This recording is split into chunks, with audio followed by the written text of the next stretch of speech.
Okay. Hello, hello, hello. I am armed with coffee and excitement. Let me just make sure all my stuff is set up correctly.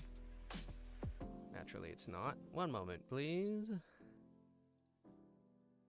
Let's just switch this over to here. Here we go. Perfect.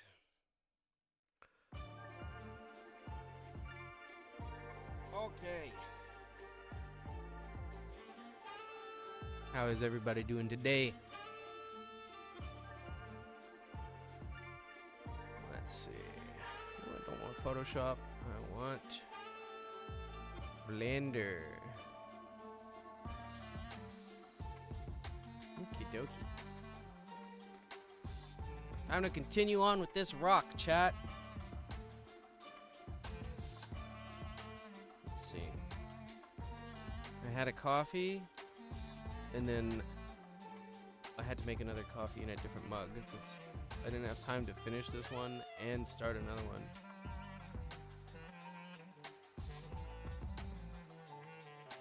Okie. I'm just gonna send out this tweet to let people know I am live. Here we go. Okay. So I've been looking at this. I have some thoughts about it. Some things I want to change, I think. Some things I want to test out. Get my tablet all set up here. Everything's working correctly. Yay!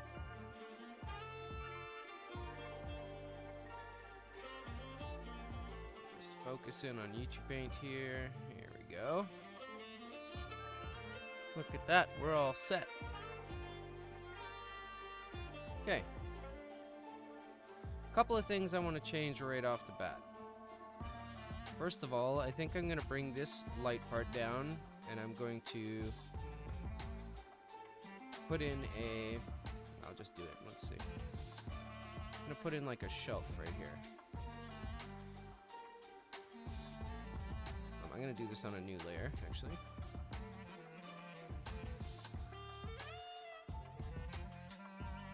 There we go. Just going to paint it in here. That way I don't bork what I've already done. So that would be sad. I'm just going to put in a little shelf there. I think I'm going to pull this part up. So if I go here, it's maybe toggle eraser. Probably my microphone could stand to be a little bit closer also. Let me know if that sounds decent, chat. Okay, I want to pull this in. I like the nice sharp edge, but it's falling too far down, so.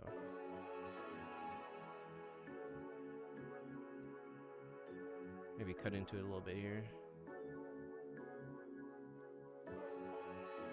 Make it nice and sharp. Keep my brush strong but small. Start cutting some more rock-like shapes into here. I feel like this is not following the correct angle. Or this, for that matter. Just too bad. I kind of like that shape, but it wasn't really selling what I wanted it to sell. So, we'll have to see. I wonder if there's a way I can position my keyboard better so that it doesn't destroy my arm. Oh, look at that. Immediate solution. Make sure it's not bopping that though. Oh, it's better. How is everyone today, chat? Hope you're all doing well. I am excited to get in here and get some more practice because I need it. I need it, chat. Can I make my mic volume higher? Yes, I can. Thank you, Lincoln. How's that? Can you hear me now? All right, how about now? Is that better? I don't know what happened. My gain structure went all wild.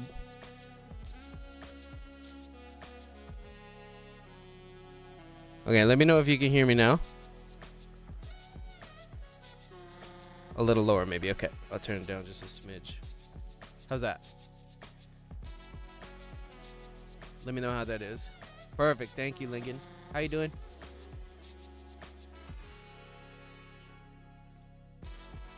I think I was fiddling with my... Oh, I know what it was. I was doing a voiceover yesterday for my next video, and I think I re-gain staged my audio interface.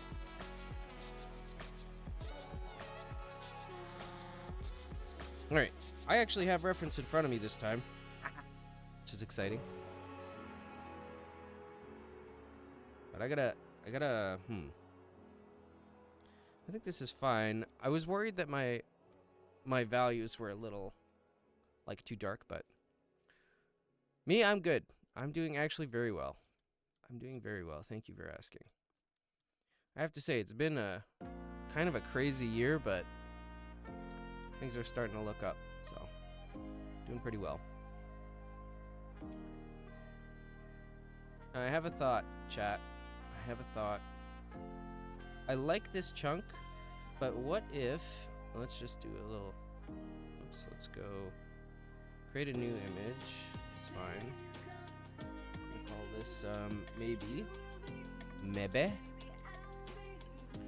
And I'm going to crunch this together here.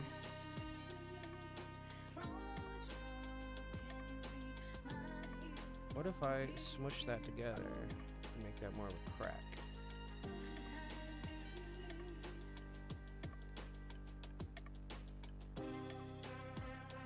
Like just a little tiny crack in here. Does that look better or worse? These are the questions.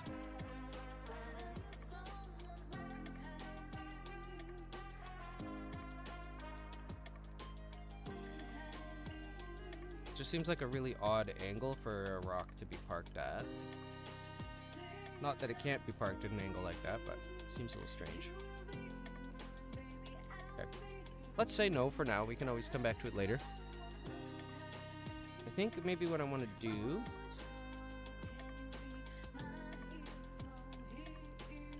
is I want to start cutting into this a little bit. So what's going on this layer?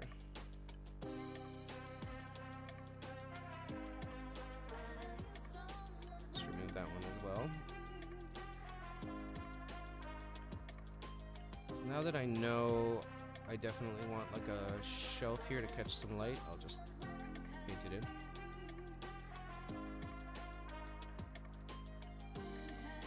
Maybe we'll bring it up like this to fill out that space. We can figure out what that's supposed to actually look like in a minute.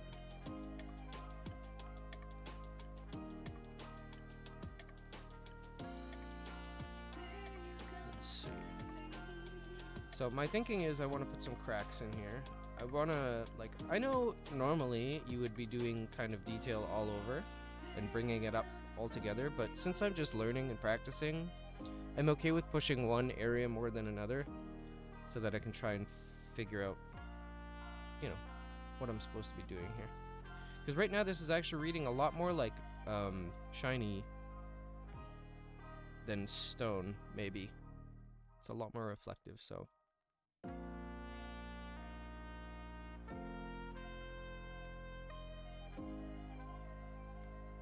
Let's see. So let's put in another layer, just a new image. Maybe, you know what, maybe now's a good time to do this in Photoshop. Let's try it. Let's do a quick edit. Go over here, external.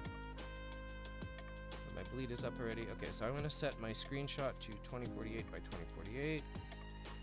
And I'm gonna try and paint in a couple of details using Photoshop. You can use Krita. Works just as well. Oh, I know I've stated before that I'm a Clip Studio Paint fan monolith, but it doesn't work for this. Because Clip Studio Paint bakes down its alphas in the opposite. You get these horrible white edges. You'll see what I mean. Next video coming out is literally talking about Quick Edit. But Krita and Photoshop don't have that problem. And I'll be using Photoshop just because all my brushes are in there and they work correctly. So, but Krita will work just fine. So I'm going to pick an angle. And I'm going to fiddle with this area here. So I'm just going to hit Quick Edit. Let me turn on my Photoshop screen. Alright. Now you can see that it's taken a screenshot of my 3D viewport. I don't want to paint on the screenshot layer because that will kind of break the structure. So I'm going to create a new layer and I'm going to paint on that.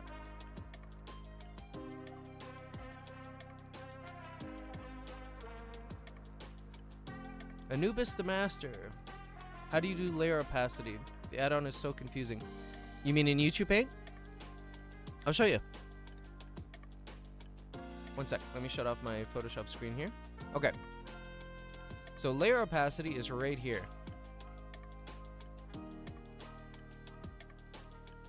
It is confusing. Yeah, for sure.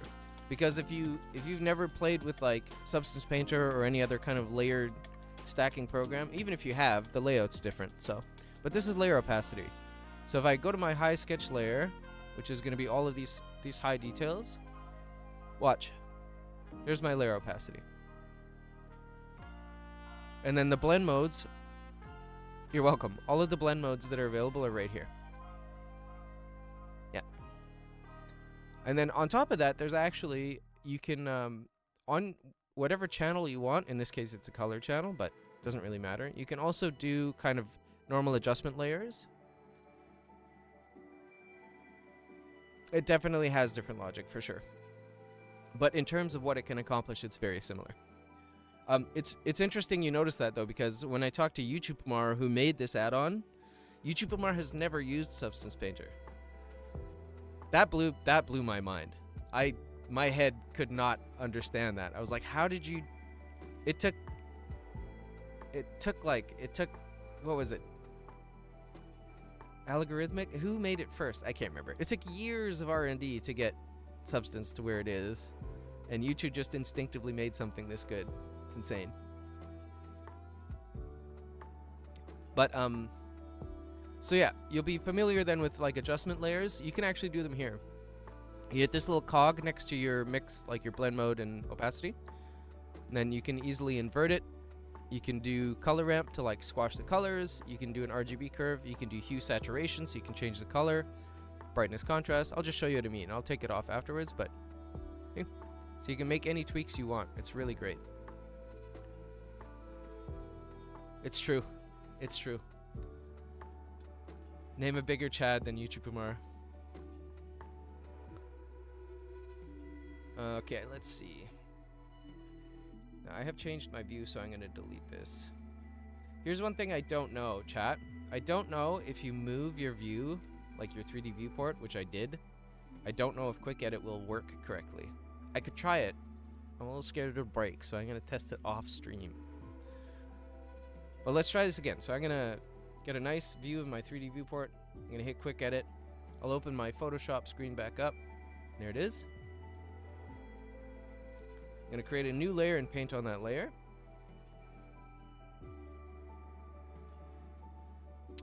Yes, in this one you can. So I'll show you again, one sec. We'll go back to Blender. So right here you can add channels. Where are they? So I could add a channel here. Because I'm only using an emission for this one, there's only color, but I can add in values. So that would be like strength, weight, like these are all emission things. They'll be different if you use a principled BSDF. Yeah, I love the Photoshop method. Like Quick Edit, that's literally, my next video is almost finished, and that's what it's about, because when you can have access to like the lasso tool and gradients and different blend modes that you can't get in Blender, the lasso tool in particular is just insane, because what's the alternative in Blender? It's using stencil masks, which are a nightmare. They're a nightmare. So let's see. Where's my brush? There it is. Just paint. Okay. Definitely don't want that color. Zoom in a little bit. My brush size down. Why is this?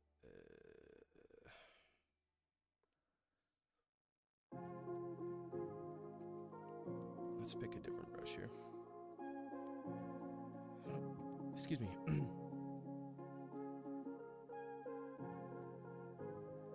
gonna go with the cube brush. Make it smaller. There we go. Yeah, the Photoshop method is being able to use quick edits just so dang good. Just gonna start sketching in some cracks and stuff.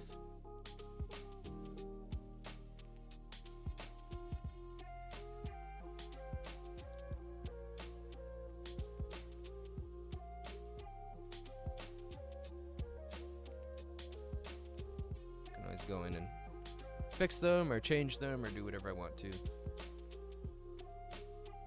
Just chilling.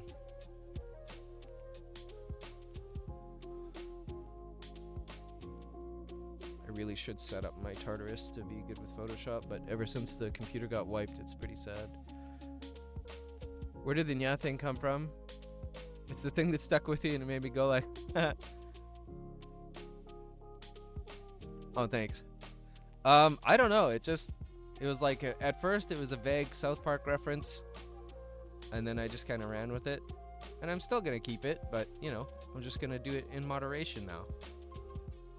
Just be a little more playful with it, a little more intentional, you know what I'm saying? It's not going away. But it legitimately, it like actually pissed some people off. And I get it. So here's the thing. Here was the critical factor for me. Here's what made me make the decision. Yeah, Cartman. The critical factor for me was this. I watched a video. It was about the Lord of the Rings. I'm on a huge Lord of the Rings kick right now, but I watched a video that was about Lord of the Rings lore. And it was like a countdown video. So there was like 30 things or something like that. And for each kind of countdown part, the person who created the video did this like really loud, very poorly affected, kind of cringy, like number 3. I was like, uh-oh. Like that makes me want to shut this video off and never watch it again. I was like, is that what's happening to the people who don't like nya? And it probably is. I don't want that. Like, I know some people think it's fun, but if you follow the thought through to conclusion, here's what I decided on.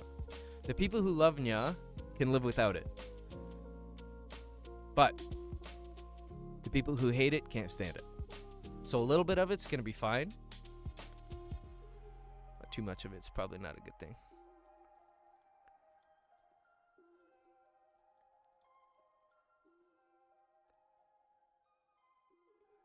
Yep. Yeah. I think, well, a lot of people were like, I can't learn while I'm hearing this ridiculous noise. And I'm like, okay. I mean, I hear you. Hey, Nathan. No worries. Good to have you here. Look, there's a, hold on. You can't see what I'm doing. Why is my Photoshop screen off? There we go. Wow, that must have been a boring couple of seconds. Sorry, fam. Rock's looking a lot better. It's getting there. Yep. Slowly but surely. Yeah. It's supposed to be showing Photoshop. I got distracted. I wanted to show you guys. Look at the Deuces Club guys here because you guys always show up for me in my streams. And I wanted to show that I appreciate it. So I put the Deuces boy up here. That's for you.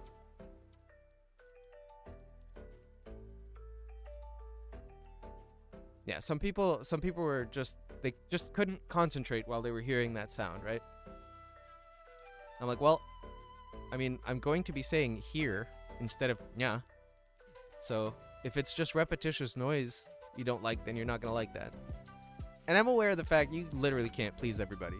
There are actually people that will watch YouTube videos and no matter what they get from it, they hit the thumbs down. For whatever reason. Some people just don't think, some people just think, nah, nothing should be 100% upvoted.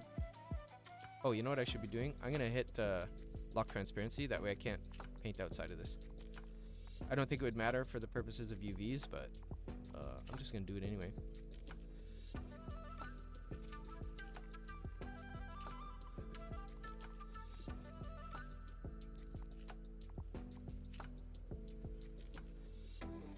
Engagement is engagement. That's the thing. I was like, what if I get a really mean comment from somebody? I can be like, well, thanks for the engagement. Of course, Nathan. Of course. It's really, really nice to have people hanging out when I'm doing this kind of stuff. Yeah, for the algorithm. Exactly. And what is happening with my brush? Why are you not working? Flow. Oh, I'm dumb. I locked transparency. That's not what I want to do. This is what I want to do. There we go. I was being dumb. Are you going to be using that as a projection? Or is it a concept thing? Do you mean what's in Photoshop right now? Because if you don't know what this is and how it relates to Blender, I got a good surprise for you. This is going to be used as a projection. That's essentially exactly what it's going to do. Because Blender has the option to use Quick Edit. That's what my next video is going to be about. It'll probably come out today. If I can get it done. I got a lot to do today, but if I can get the video done today, it'll be out today. If not, it'll be out tomorrow. But it's all about Quick Edit. And it's also like 4 minutes long, because screw doing a half-an-hour video. That was awful. But in any case, this is going to translate directly back into Blender. And one of the things you'll notice is that the color will change a little bit. And you can fix that by adjusting the color space you're working in Blender and Photoshop. But I'm not really concerned about it right now.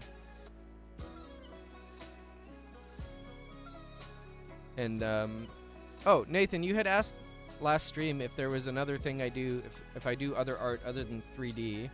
And I told you that I do 2D and stuff, but I actually also make music. All of the music you hear on my streams is mine. I use it for my streams because then I don't have to use royalty-free stuff or pay anybody for a license. I can just use my own music. But, yeah.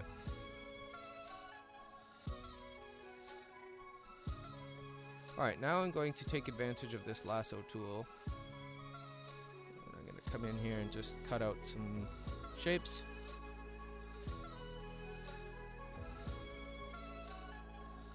Just going to color some in.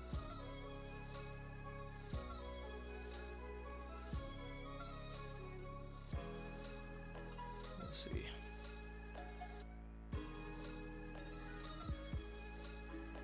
Really strong. Let's put this on pressure.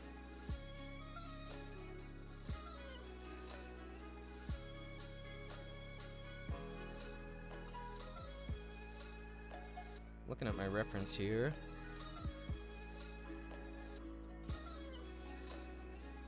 It's fine.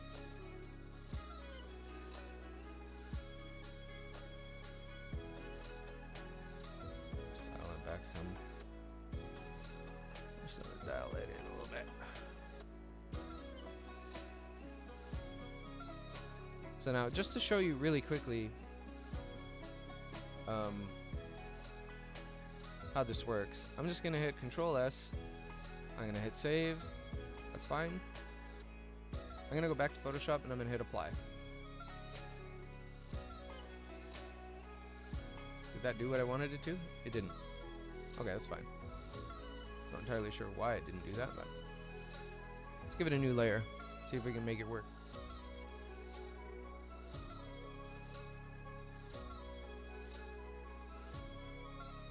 Yeah, I don't know what's going on. Hold on a second.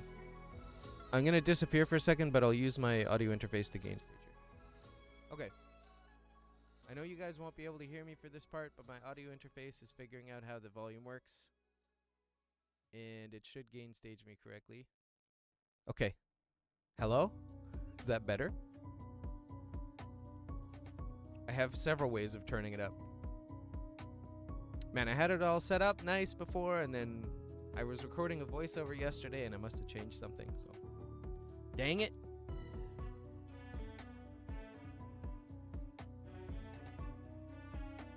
Is that better? Let me know. Can always turn it up. Not really, okay. Let me see here.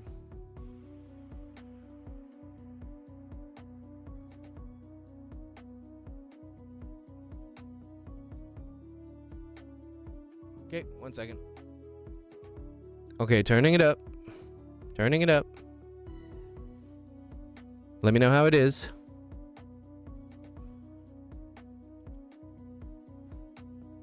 How we doing here? Is that good? Too loud?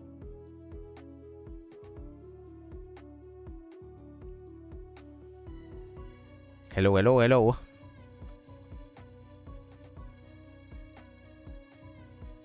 Is that good? That a good level there?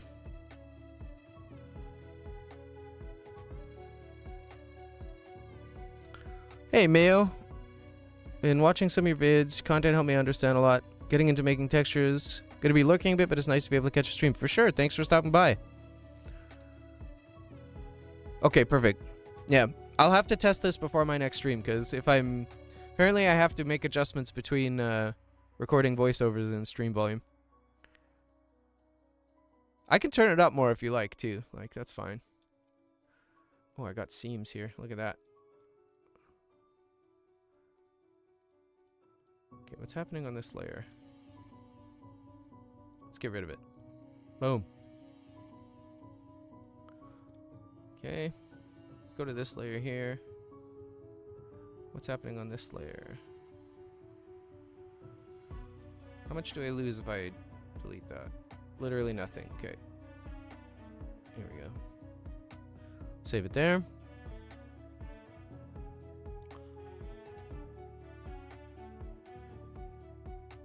That's fair. That is very considerate of you. Alright.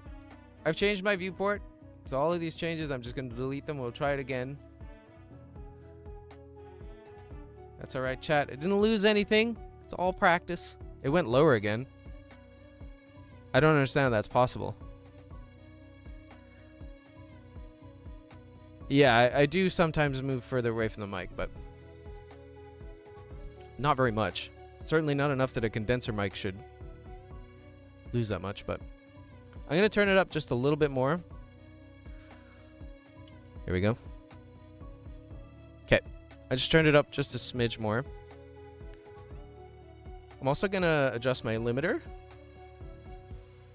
to be -1.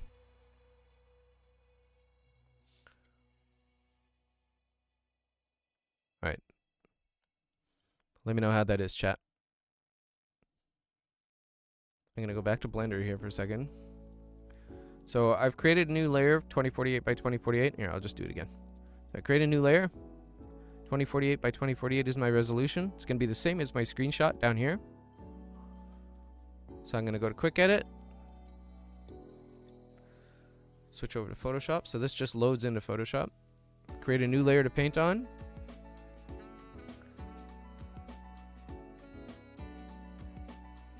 Alright, so maybe clipping it was the problem before, but we'll find out.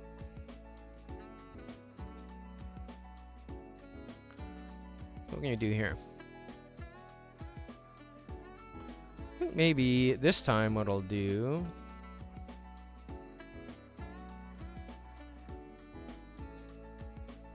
Smoothing seems very high. It's not, but it seems that way.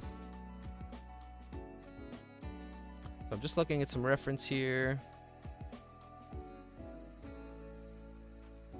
Could be lighter.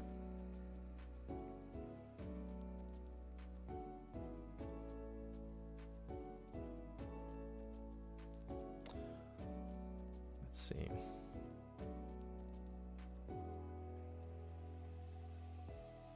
The thing is, I can always smudge these out when I get back into Blender. Like, you can use all of the regular tools in Blender to fix these if you don't like the way they're looking.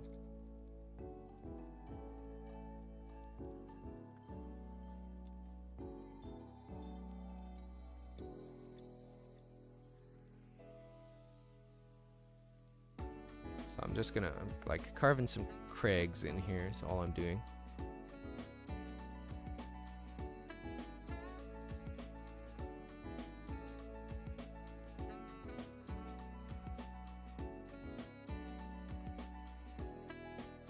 That's pretty much all I'm doing.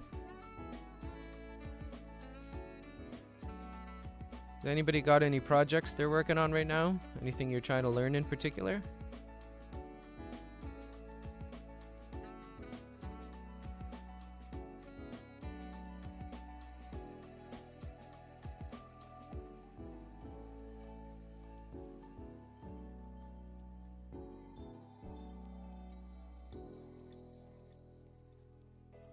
Because I'm just trying to get better at hand painting, you know?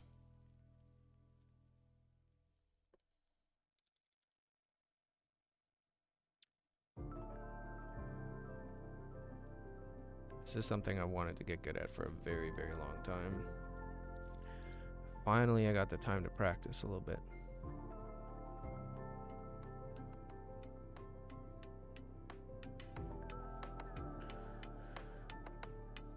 Working on making some models for some Pokemon modding. That's cool.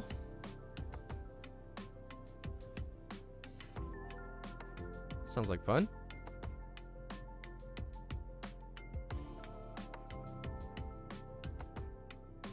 My smudge brush got a weird thing on it. Oh, goodness gracious, that is strong.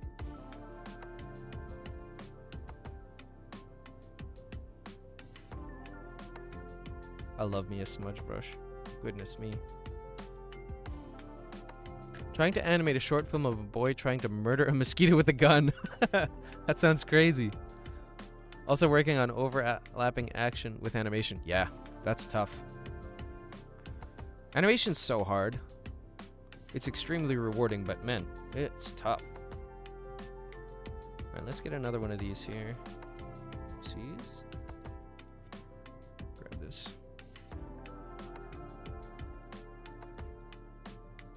Alright, hopefully this will work this time, because it would be very sad to do all of this work and then just have Blender be like, no. That would make me very sad, chat.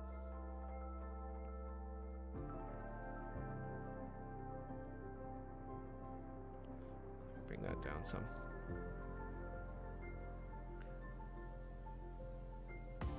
Oh. I'm like, why is my pressure not working? Come on. There we go.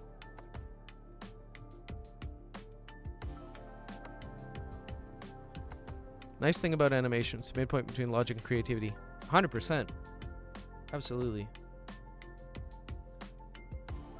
It does force you to kind of think critically about what you're seeing.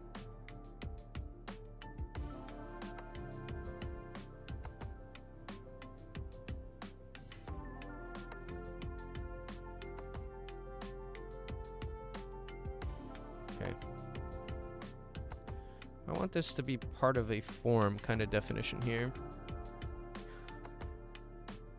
Trying to make some buildings, and that's where your vids came in. Almost finished the Poke Center, just a few more touches. That's awesome. Sweet. I'm glad they helped. If they helped, that's awesome.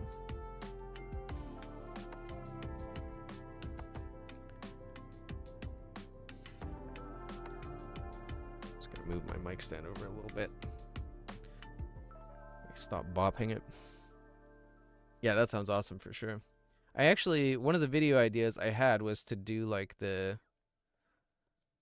do all of the Pokemon starter villages in 3D.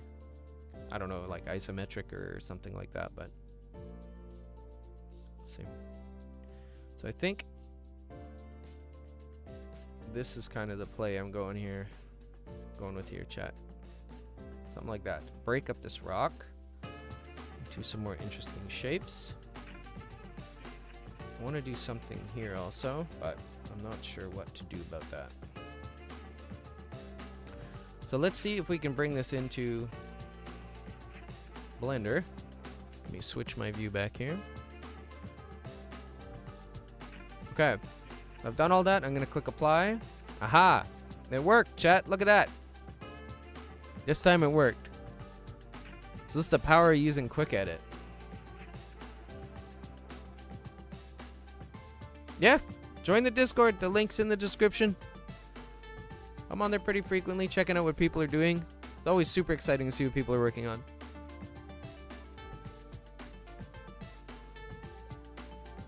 It's always super interesting to me to see how, like, what inspires people about 3D and what they're working on.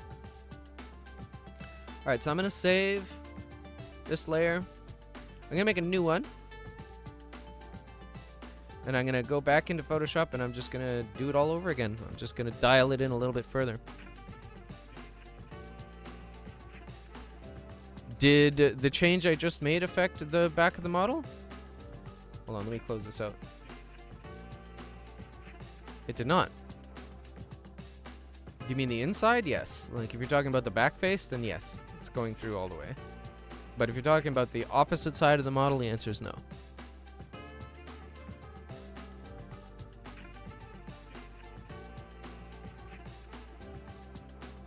Yeah.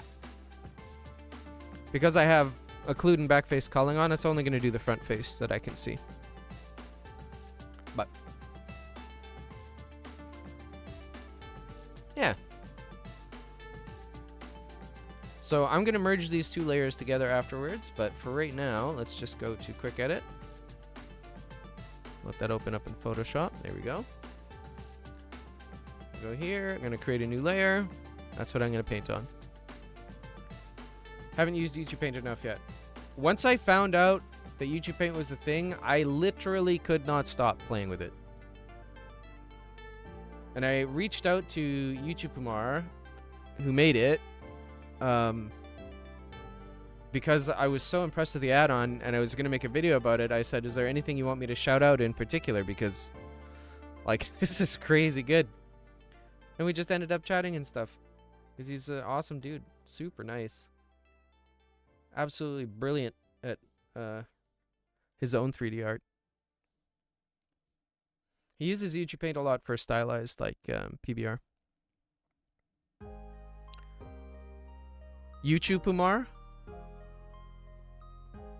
It took me a minute too. I didn't know how to say it at first, but then I heard his. I heard him call Ucupaint in his video, so that's what I've been using. Alright. Got a link to the guy? Yeah. He's at Ucupaint on Twitter or X. I'll put it in the chat. Give me a sec. It's the same thing on YouTube. Where are we?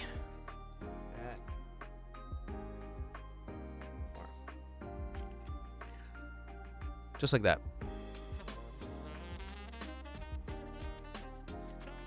Yeah, YouTube's awesome.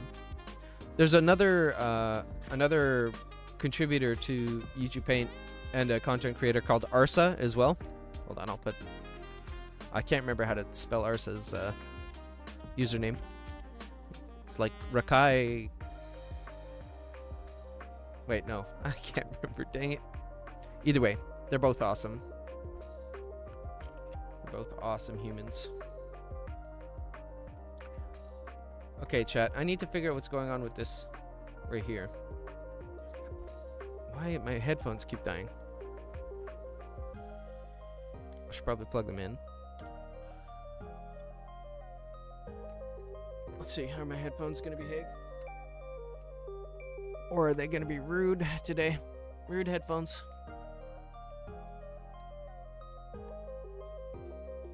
There we go.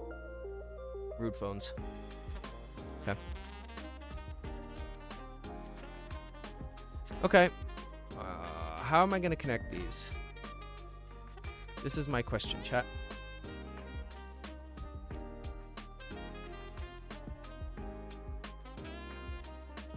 Like that, maybe? What if we do another little breaky thing here? Like that.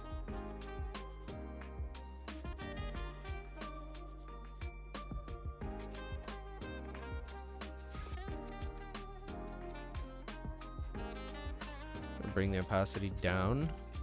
Even though I have pressure on, it's going a little dark for what I want right now. I'm concentrating the dark parts at the top because the light is obviously coming down from the top.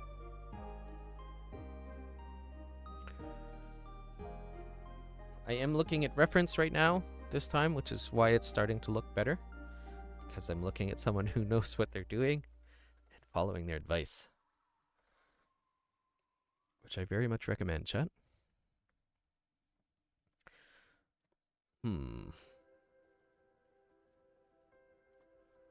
So this is okay. Like, this is a nice big rest area for your eye, but I'm not sure about how round it is. By the way, I've been having some issues with texture painting. My brush seems to be bleeding into other parts of the model. It seems like the brush is projecting. Is there a way for me to fix that?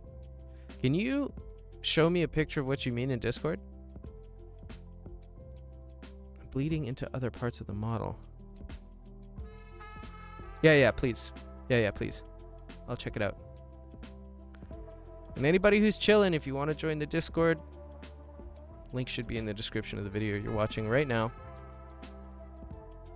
It's a pretty chill space. We're interested in all things Blender, all things art.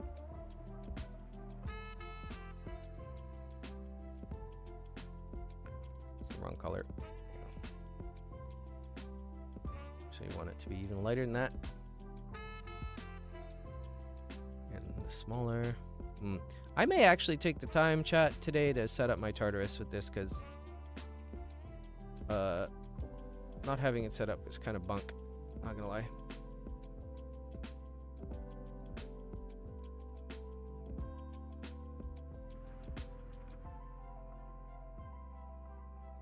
I have this be 100% erase right now.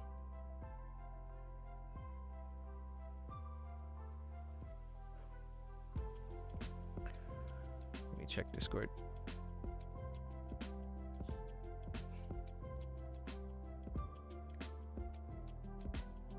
Is that a bee drill? Oh, wow. Focus Center looks so good.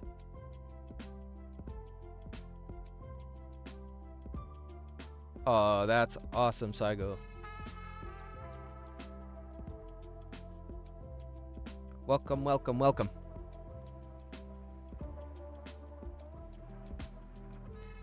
All right. Look at it from far away. That's good. Maybe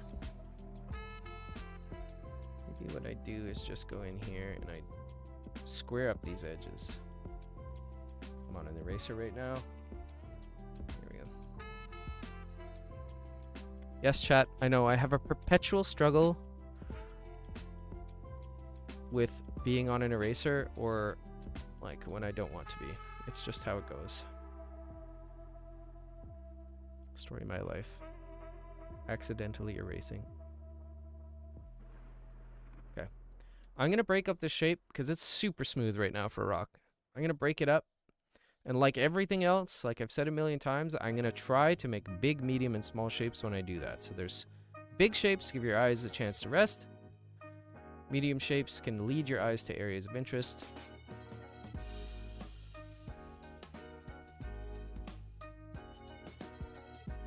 Maybe what we'll do, I want this to split off here.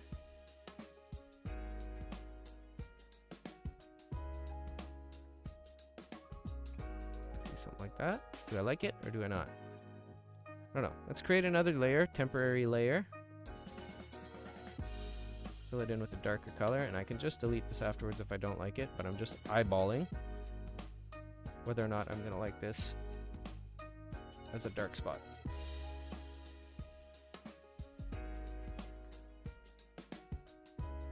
It's much too dark.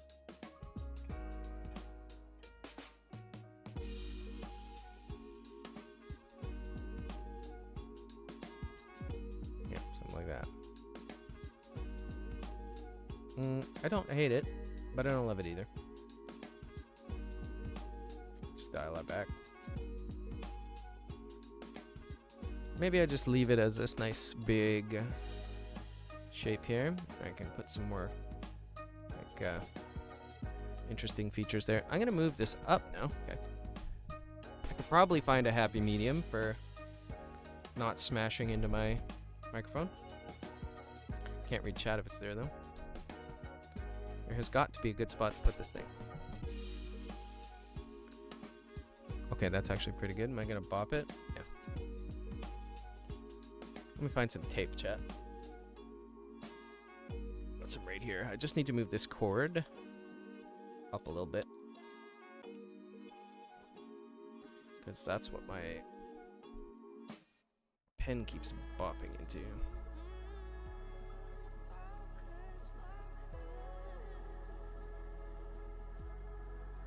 Pardon me for any bonking noises you might hear right now, but that should be the last of them. All right.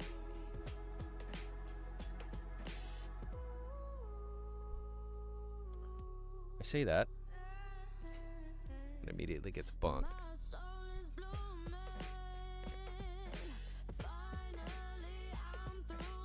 I'm gonna position this a little bit differently.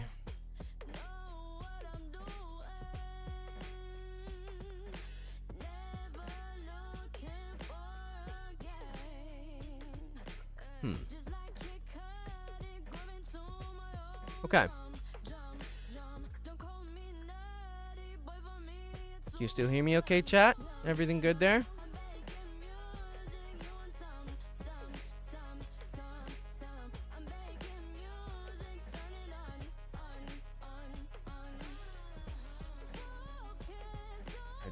This is such a bad spot for that. Ooh, how's that? I can actually see if I do that, and it's not going to bonk the thing. I like that. Nice, thank you. Perfect. Maybe I'll do also. So I'll set this up a little bit taller. A little bit.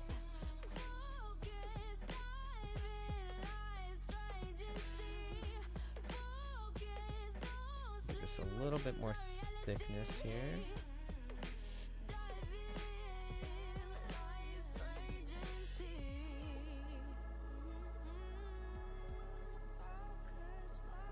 Yeah, I like the look of that. Still needs some work. Bleeding into other parts. Ah, yes, I've had this happen. So this could be because of UVs. You could also use. You could mask it. So do you know how to use? Do you know how to use the masks? Because I can show you if you need. Let me just get rid of this, save it, go to Blender, and we'll apply it here. There we go.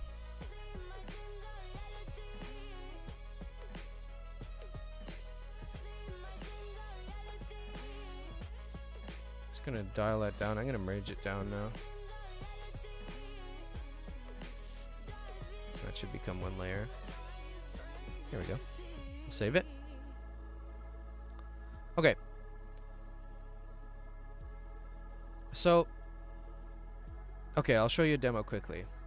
So let's say I want to, how do I want to do this? Let's go to a new image, okay? I'm going to select a very different color, like so. I'm just gonna paint on here. Okay, so now you can see that it's stuck like that, right?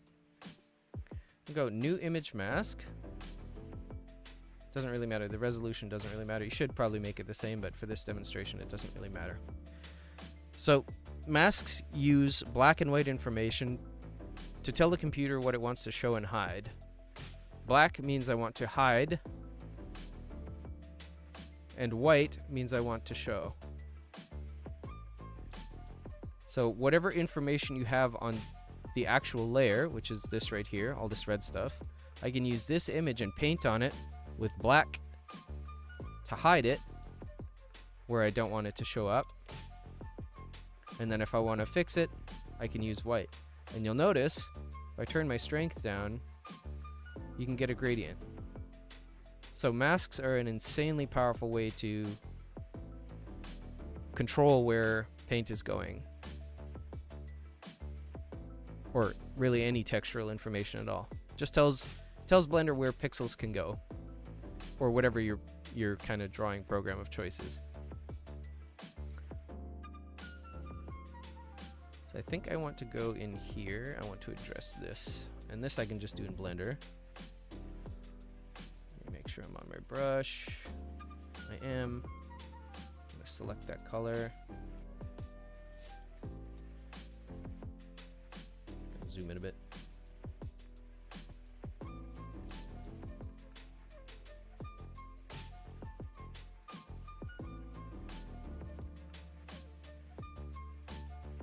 I'm gonna go pretty dark first, but I'm going to dial that back in because light bounces.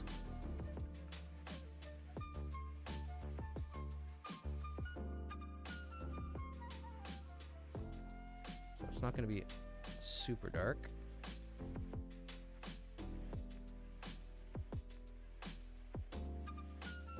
A nice light color.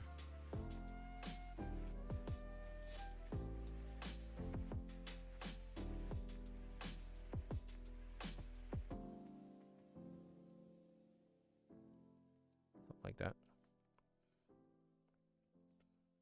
Did that make sense? Nathan, did that help? So what I'm saying is basically you can create a new image, or you can go to mask and then new image mask. And then if you paint black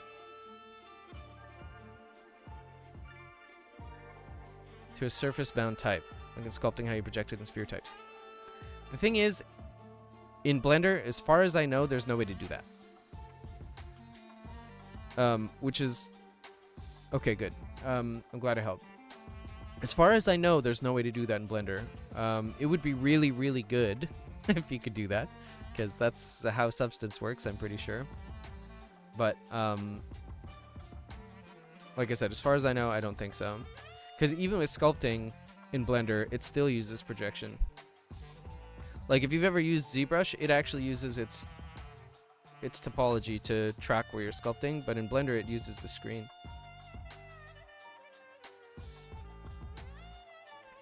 I know, it's very sad. Maybe that's one of the things they're going to change when they implement their texture, like whatever their texturing, modern texturing suite's going to be at the end of this year, but for now, I mean, this could just be a limitation of my knowledge too, right? I'm not an expert. But as far as I can tell, there's no way to do that. I would literally love for someone in here to be like, actually, that would be sweet, but I don't think that's the case.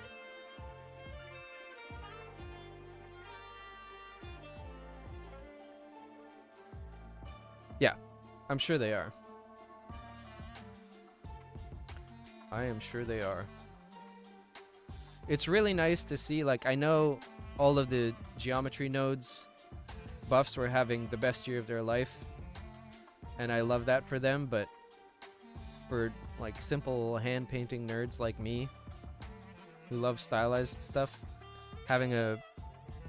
just having Ucupaint is, like, just the best.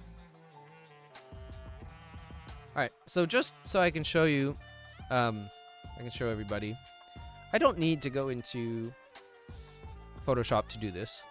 I really don't need to do that. You can do it in Blender. But there are certain situations with, like, certain types of controls. Like, honestly, the biggest thing for me is being able to use a lasso tool to create, like, interesting shapes and color variations and stuff like that. That's the biggest thing I can think of as to why Quick Edit is so insanely powerful. What's going on here? Let's make that really weak and dial this back.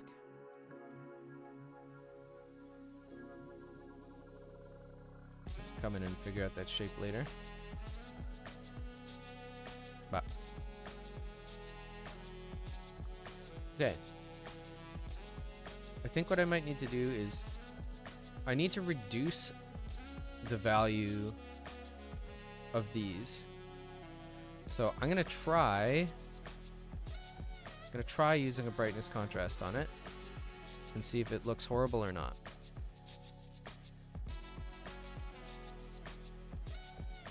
Let's go to brightness contrast. I'm gonna turn the, I'm gonna hold, what is it, control? No. Shift. If you hold shift in Blender, you get a smaller value. See, this is me, I'm moving the same amount, but the smaller amount I'm holding shift. So if you need really fine control, just hold shift whenever you're changing something in Blender.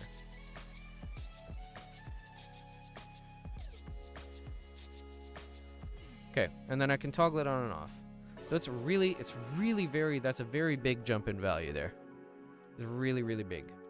It looks good, looks nice and contrasty, but it might look even better if I give it a little more kind of, well, in audio we'd call it headroom. I don't know what we'd call it here. Sure, what's the idea, Nathan? I'd love to hear it. This could use a little...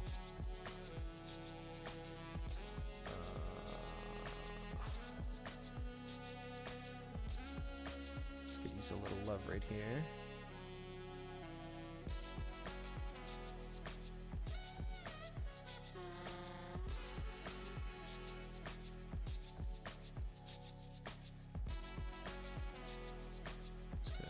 Oops, too strong.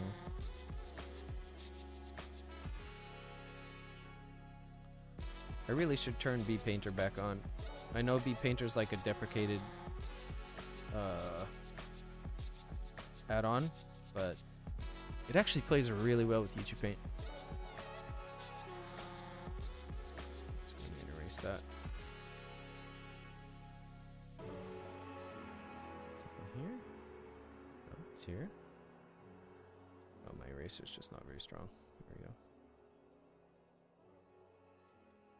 Getting my hotkeys mixed up between Photoshop and Blender.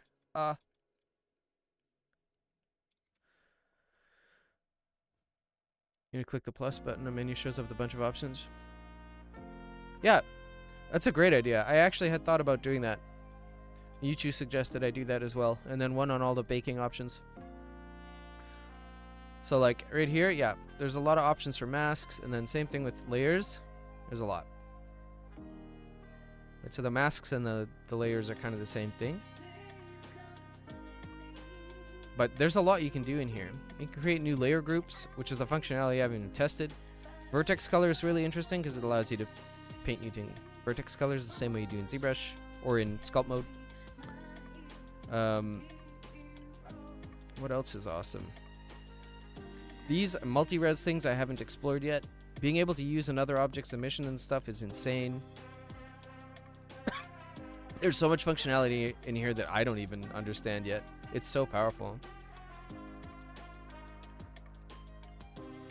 Don't know how popular the video would be though. Yeah, it's fine.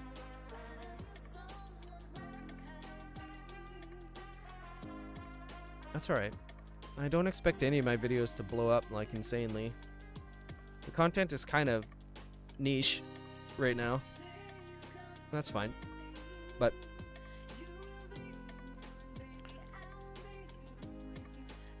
yeah, it's impossible to predict, I think, what's going to do well and what won't. It's just like, sweet, that one did well. Awesome. What can I learn from that? Right. I think I want to dial in this, at least this piece of rock. So let me go here, close this out. Gonna go back to quick edit down here. Quick edit. Let me switch back to Photoshop. There we go. Oh! Photoshop spazzing. There we go.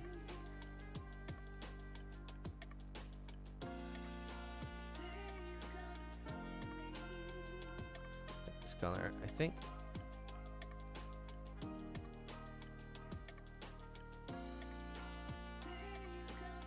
Got a bit bigger.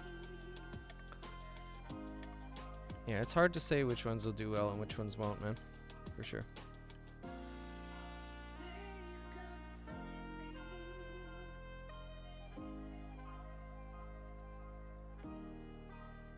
It's a mystery.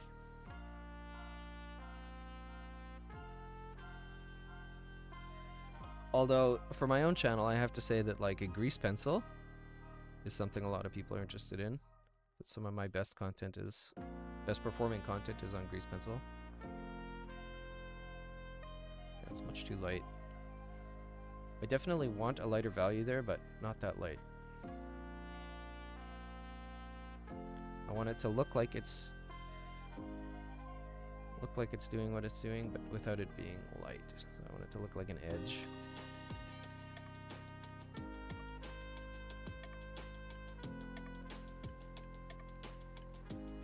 Smoothing on my eraser. Am I on an eraser? I am. I'm on a soft eraser. It's fine. I want it to be nice and sharp in there.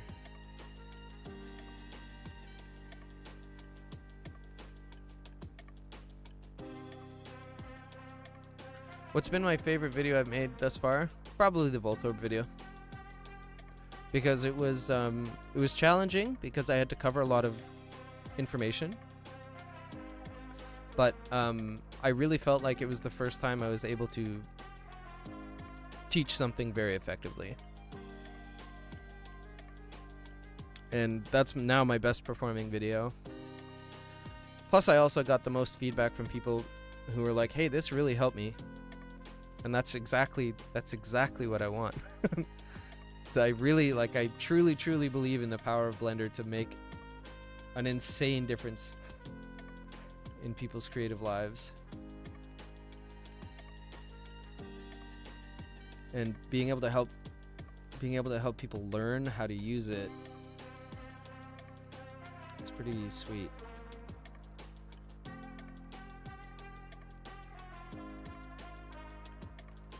Thanks, Mayo. Yeah, that one took on a life of its own because I made a tweet about it. And Ucupaint reposted it on Twitter, and Uchu has like a huge following on Twitter. He's got almost 50k followers, so it popped off. And then 80 level did an article on it, which was insane because I've been looking at 80 level forever. And then Modeling Happy did an article on it as well, so it really kind of just took off. And that's when I started getting so many people being like, why do you say this weird sound all the time? I was like, you know what? You're right. You're right. It popped up on my recommended too. And the end product was amazing. Ah, thanks. Yeah, it's a good sign. So it was wild. It was absolutely crazy. Completely unexpected. And so my YouTube channel has seen like statistical outlier growth. And by that I mean to say, like, so in the first 6 weeks of uploading regular content, I went from 30 subscribers, all of which I lost because they were from when I was releasing videos before about my 3D maps for virtual tabletops. I used to make maps in Unreal Engine and all that stuff. It's how I learned 3D. But I effectively went from 0 subscribers to 1,000 in 6 weeks, which I did a bunch of research after that to find out what the like normal time span was, and obviously it varies a lot for different creators, but most people to get 1,000 subscribers takes them at least a year, if not more. So it was exceedingly fast, which, let me tell you, was profoundly encouraging, because it's like, okay, well, something's working here. That's really good. So that was really nice. And then just yesterday, I hit 2,000 subscribers, which is 4 days shy of 3 months. Let me just check where we're at here. So I'm at 2,032 subscribers right now. So 32 in the last day. So my thinking is that maybe I'm doing something right here. And maybe there's a need for the type of education that I like to provide and can provide. Blender's been big news lately. Caught the tide at just the right time. I agree. So I came into Blender at, I think I found it just at the right time for me, because I was in my second year of my architecture degree, and 2.8 had just come out. I think it was actually 2.79 had just come out, and that was the first one where Blender really had kind of a more modern interface. It wasn't that nasty old one. And so it wasn't a terror to look at. And I had a great time learning it. I keep wanting to save this, but it's not time to save it yet. I'm gonna grab this color. I'm just gonna lighten it up just a bit here. Desaturate it, because I still want it to look light, but because this area is so dark, the way value contrast works, I need it to be significantly darker, and it'll still read as an edge. I don't need those last couple of strokes, actually.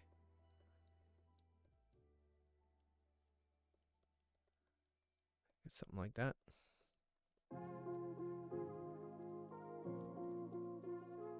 There we go, chat. Slowly starting to take on some form here. It's really good. This needs to change its color, though. I'm also more talented than I may realize. All the work you've seen me create has been great. Thank you. That's really kind of you to say. Maybe I am. I've spent a lot of time over a lot of years doing creative things, and it's nice to feel it all coming together finally, that's for sure. But that's really nice of you to say, Nathan. Thank you.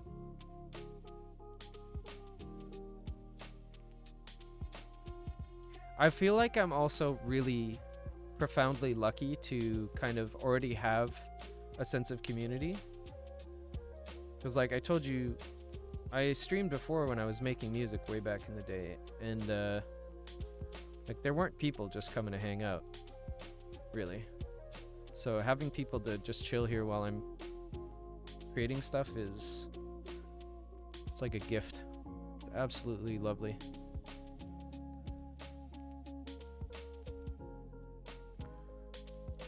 I think it's the best.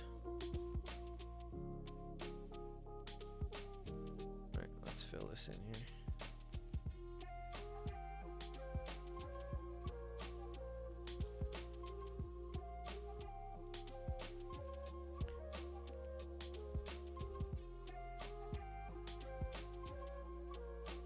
I'm glad to have you.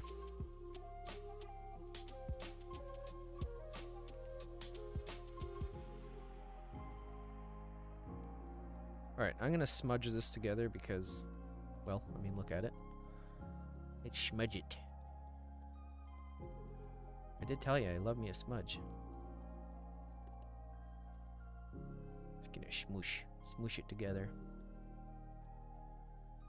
Let's go back to my brush. I want some more of this color.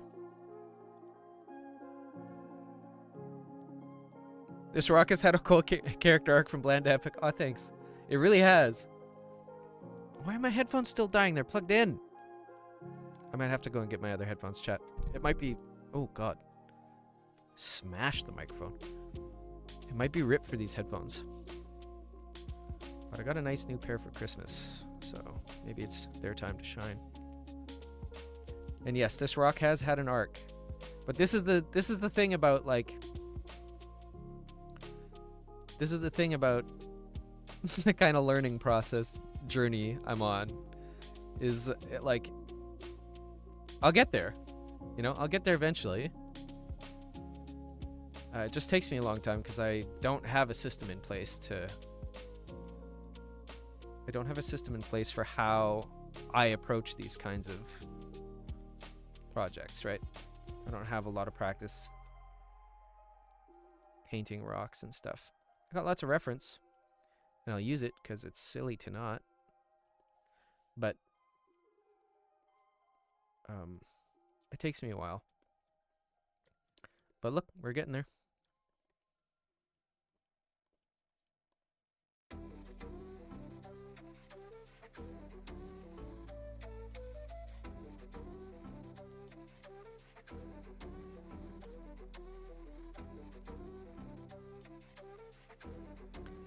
Dude, Nathan, you just, the 100%, you just said exactly what was forming in my mind just by trying. So the only way you're ever going to get better at something is by doing it. You just have to do it. And a lot of the time, especially for artists, because we care so much about it, we're just like, man, this sucks. I suck. But it's not true. You're learning. Nobody's really good at stuff when they just start doing it. Like, maybe you get lucky and you're like, you have a predilection for doing a thing, but nobody's just good, man.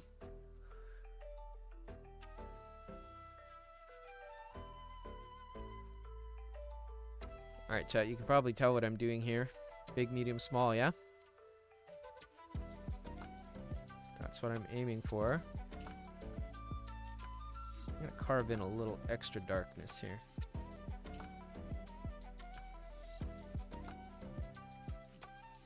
Make it a little more saturated and dark.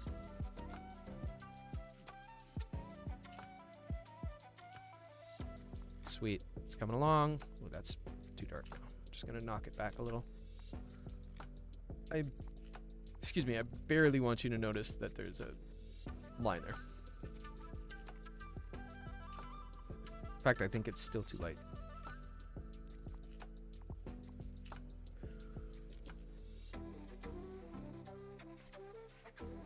Something I need to do too. Everyone has this work phone. I'm just jumping from project to project.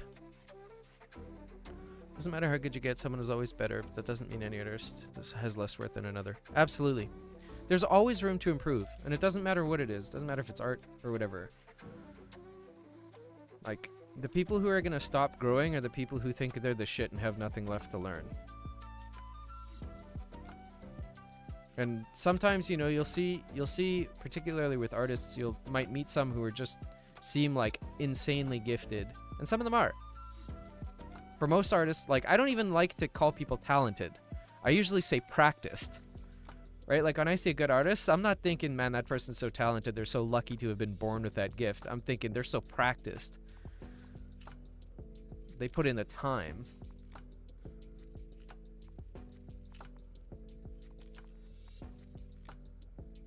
Alright, I think it's time to save this before I lose my work, so I'm going to delete that, save it. Wow, it really doesn't look like much when I do it like that. Let's go back to Blender. Apply. Oh, yes. Now we're talking. Now we're talking, chat. Wow. From this angle, it really does look 3D. And then as soon as I turn it, I'm like, oh my goodness. That's crazy. Should we take a look at the geometry one more time? Let's go into object mode. This is why hand painting is insane. Geometry, paint. Geometry, paint. Alright. Maybe we fix this edge now.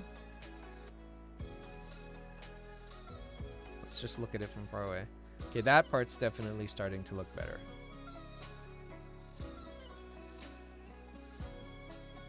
I think we'll need to break up this side also, so maybe I'll do that next actually. I want some context as to the shapes here, so go back to quick edit.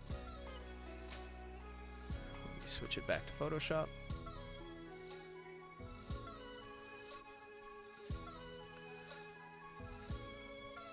You can see it in manga. A lot of manga artists have bad art in their first chapters, but at the end of the series, they developed a unique and amazing style. Absolutely. Absolutely. 100%.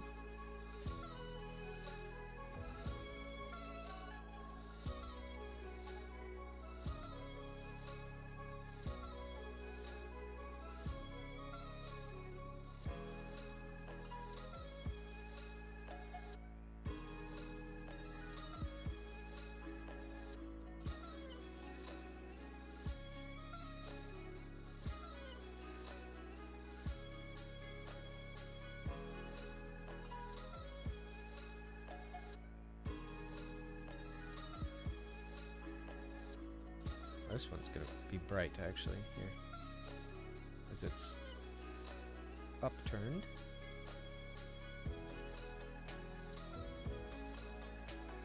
I think we're getting a little too much detail in here actually. I'm gonna dial back. I want to take this part really, really easy. Just make sure I get my shapes right. Hajime Isayama, the author for Attack on Titan. Yeah, it is, for sure. So this is, again, like I said earlier, I really should be doing this all over the model at once, but because I'm learning, I just want to, kind of follow it from start to finish in just a chunk, because that'll help me kind of figure out my pipeline for how I want it to work later. And then, like, once I know how to do it from beginning to end, I can more easily do it all over the place. So I'm not going to stress myself out about it. And I'm going to give myself permission to play around.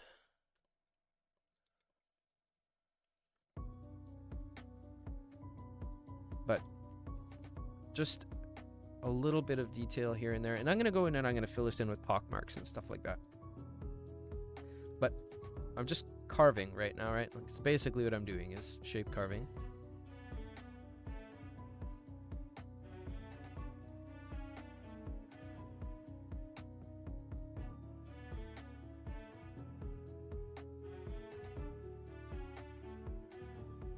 I think I will want to break this up a little bit more at some point, somehow. It's a nice big rest area for your eye, but I'll need to break it up some.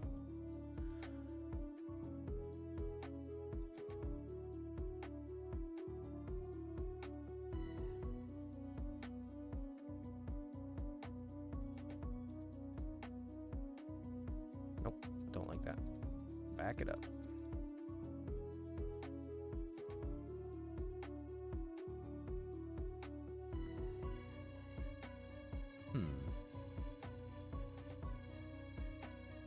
Alright, what if we do this instead?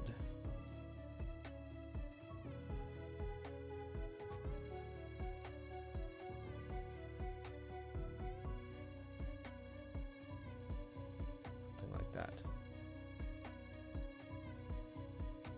Because the way the rock is shaped right now,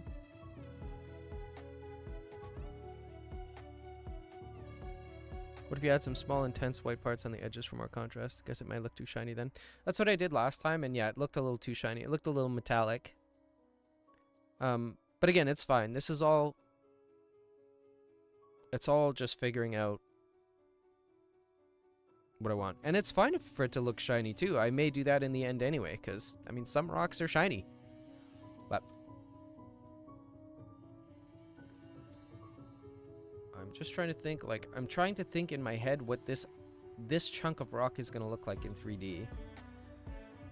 So that I can carve its shapes appropriately. And I don't hate the idea that it's like... Actually, maybe what I'll do... Let's do this here.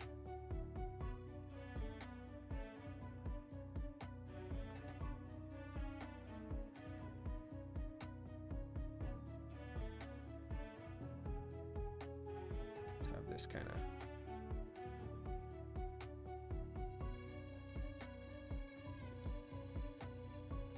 color pick that darker bit.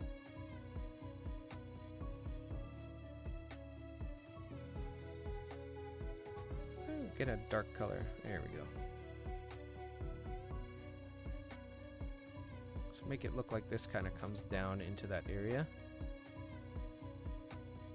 It's the wrong button. Dang it.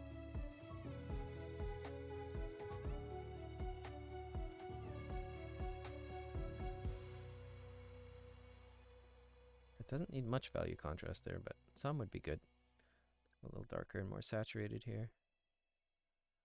Can always blend this out.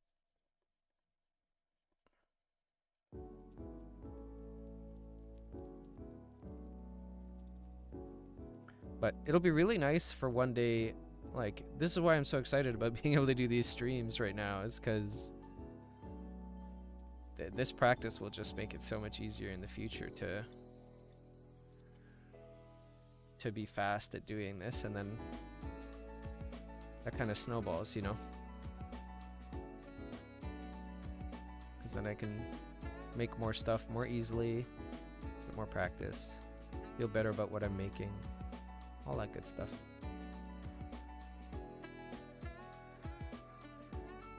Ooh, let's blur that out. Let's smooth it out. Smudge.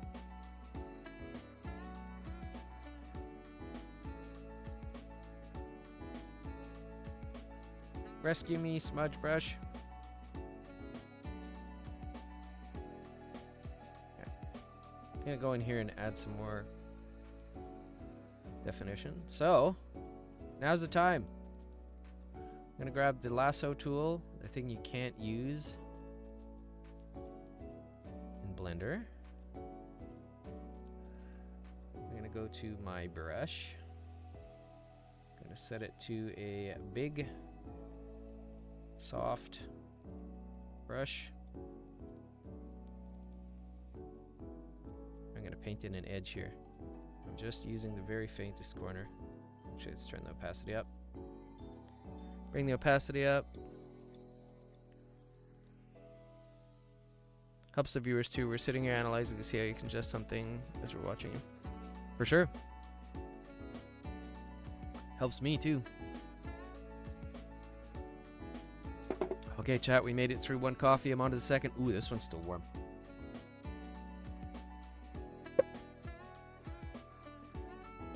See, how's that look? Not great. That's all right. No worries. Just go in and erase all the parts I don't like.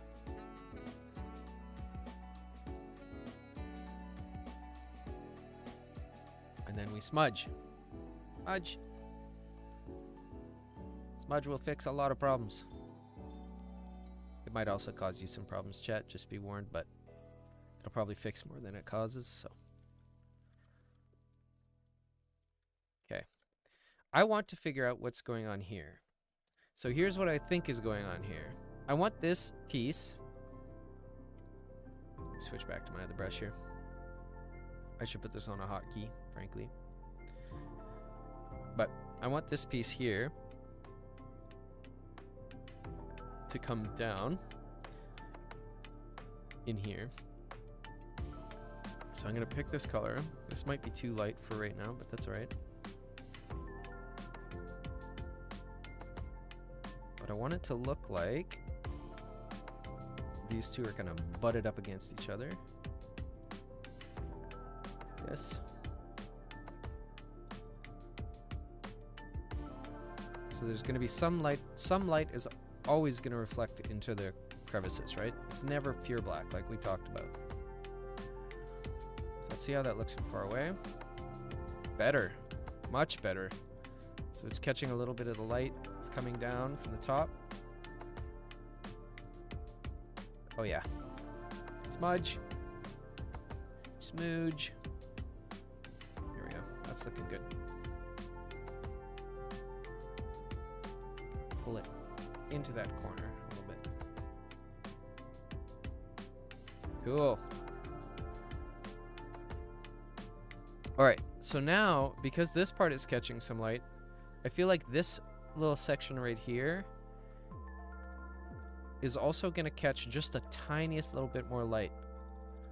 So I'm gonna take this color, bring my opacity to about a half of what it is now, and I'm gonna very faintly bring this up. Just a bit. In fact, I'm going to give it a little more saturation, and a little more value, a little more light. I'm going to dial it in just a smidge. How's that look? Yep. Good.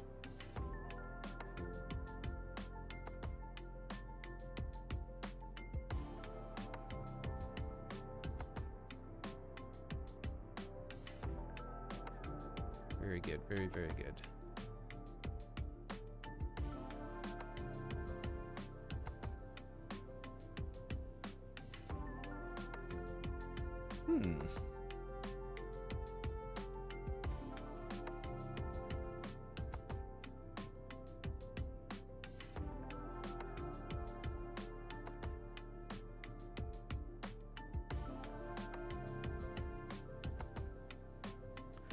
Okay, and then if this is catching some light here, it's also going to reflect some.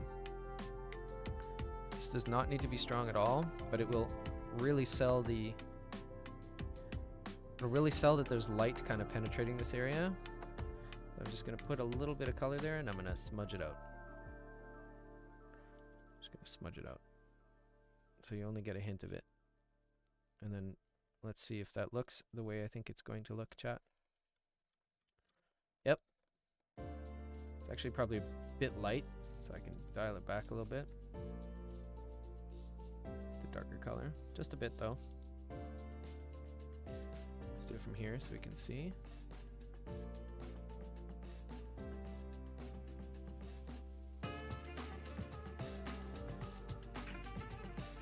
More value contrast here, so I'm going to pull that up a bit.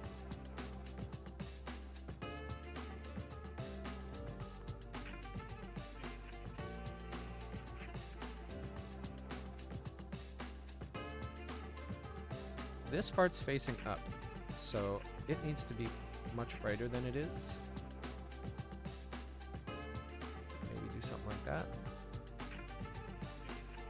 And dial it in some.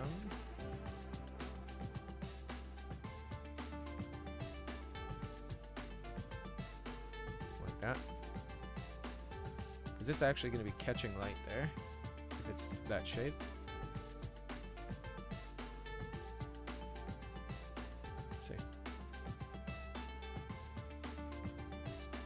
Let's take this but dial it back a little bit.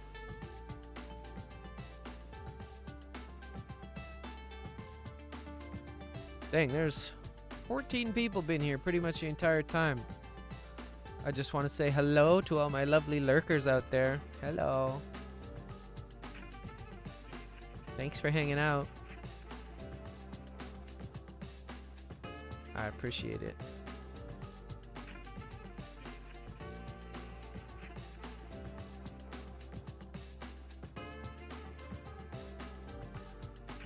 Here, or maybe grab this brighter color. It's a bit strong. Okay, let's pull it back just a smidge.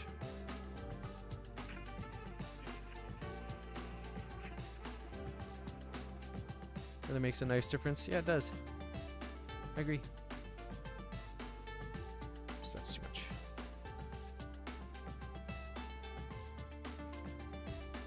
Smudge.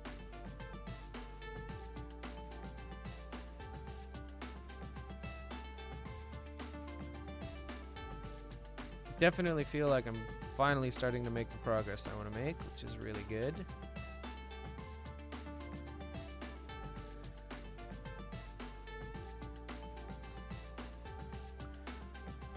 Just takes some time, you know? It's a process.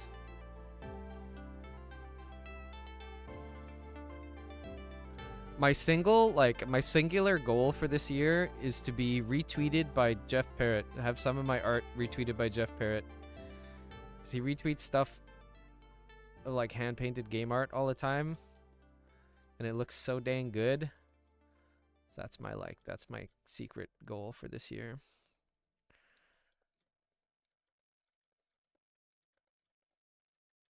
Okay, cool. That's looking neat. What do I do here? This needs to be lighter. I love the purple that's in there because we mixed in that red earlier. That's too light. So let's just lighten this up a smidge. Because it's not going to be... It's a plane change, but it's not that aggressive of a plane change. I think I can lighten it up a little bit more. I'm going to shift it towards the blue also. Like that. Too light. Too saturated. We'll get there. Okay, that looks good, but I'm going to dial back the opacity.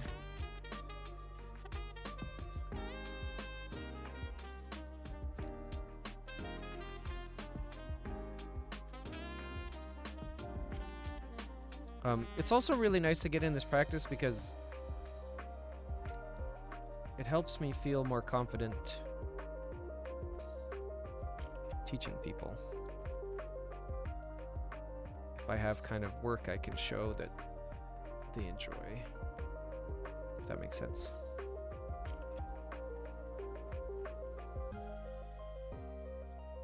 Are you still wanting a more colorful look? Yeah, I'm not going to worry about the color right now, because my concern presently is just making sure the value is right? So just like a lot of people will do their painting in black and white first and then add color, that's basically what I'm doing. It's nice that there's purple in there, but this could be black and white for all I care. I just want to make sure that the form is reading. That's it. That's my only concern right now. Color I can add later. It'll be pretty easy. But let's start dialing in this shape. I want to sharpen it up for sure. Flow up. There we go. Actually, you know what? Let's do this. Let's put this at 100%.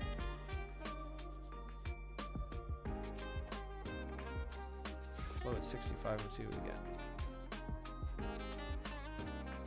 Okay, I like that. It's nice.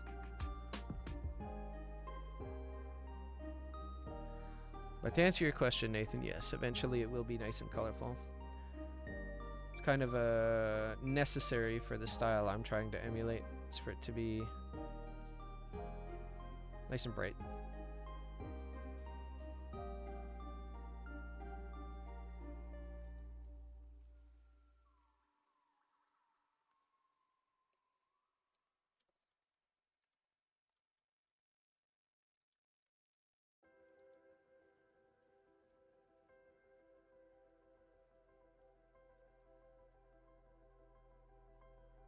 I'll smudge that out. Just want some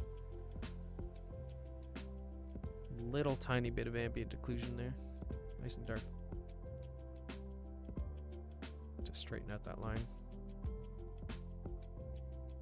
Get a little more strength on my blend here.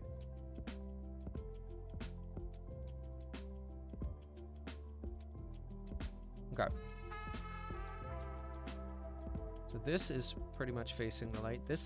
That means this can be a hair darker because it's a plane change. It's not directly facing the light. So actually what I'm going to do is I'm going to add a multiply layer here. Its opacity way down. Maybe like 12, 20, whatever. It's going to help me achieve the look that I want here without having to work too hard at it. I just want it a little darker, that's all. Just a smidge. I'm going to adjust this a bit. Something like that. Smooge.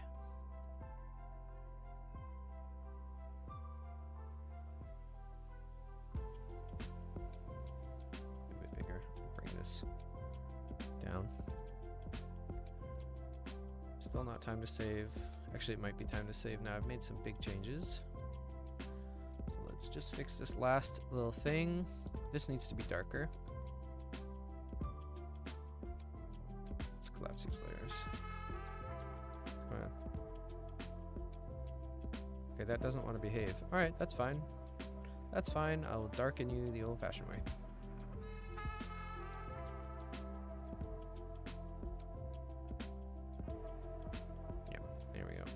I want it there, but I want it pushed back a bit. Maybe not that much, actually.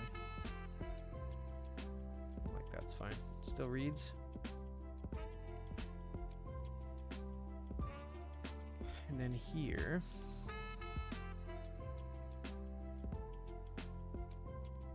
Maybe a bit lighter.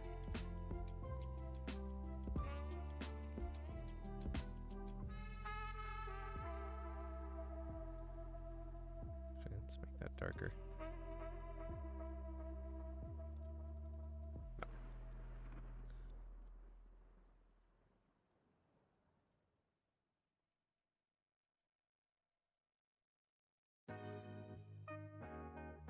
I can average out these colors later. What are we doing for time? Hour 38. Not bad.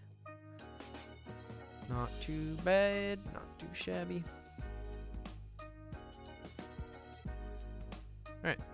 Time for a save. Bring it into Blender. Actually, let's get one more little line there. How do I want to do that? Not sure. Let's get rid of this. Save it. Back into Blender. And we're going to apply. Boom.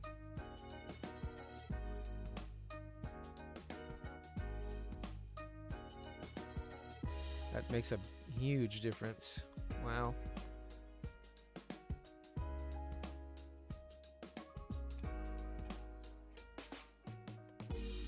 Oh, goodness gracious.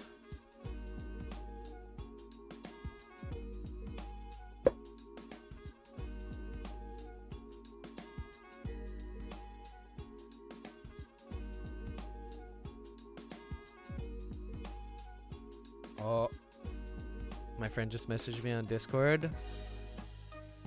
He had an interview with a design firm. So we both went to the same architecture program. And it's notoriously difficult to find work where I am. And apparently his interview went really well. So that's flippin' exciting. Massive difference. Yeah, makes a huge difference. You know what I kind of want to do, though? I don't love that. What's going on? Erase it, please. Here we go. I don't like both of them, so I'm going to keep one of them, not both. Also, really dark. Let's just knock it back some.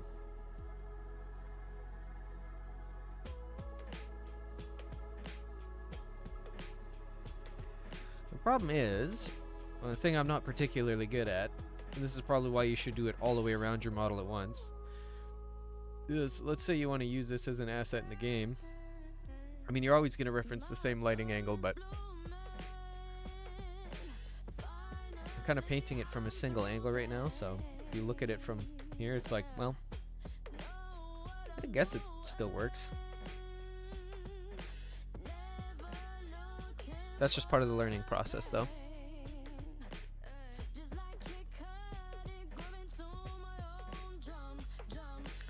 Thanks, Mayo. I'll pass that on.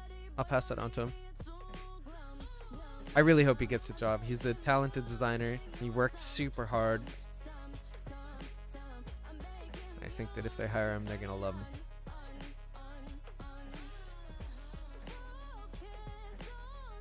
Alright. New image. I'm gonna do this in Blender now. I'm just gonna paint this in a little darker. Oh, ooh, wrong hotkeys. There we go.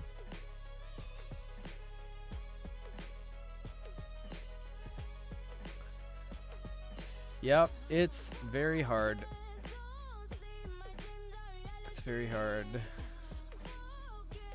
I feel like freelancing isn't actually that terrible. It's harder because you have to charge more to pay for like equipment and business costs and benefits and all of that stuff, but yeah, it's hard. My headphones keep dying even though they're plugged in. I think it's RIP. I think it's just RIP, fam.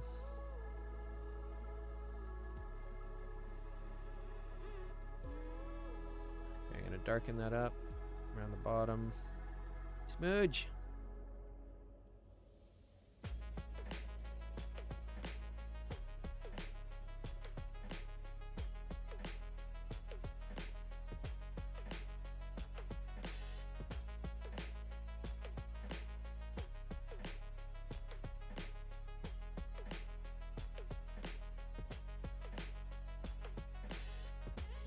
Better.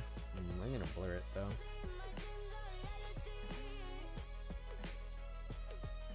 Blurt. Also terrible at deadlines, so I'm not sure freelance works for me. But deadlines is something we learned during my degree. Everything was on a timeline. It's just the nature of the work.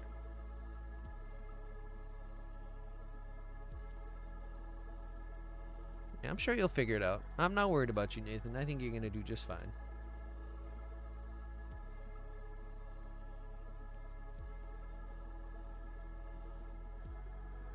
Alright.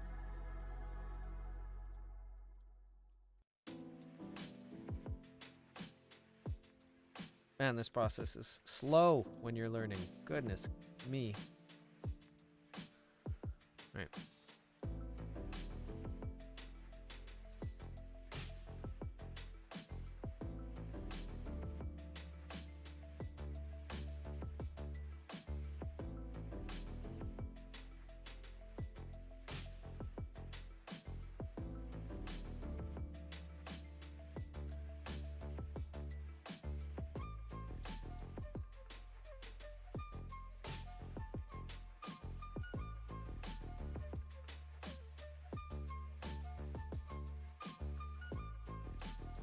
No, I legitimately think you're gonna be just fine.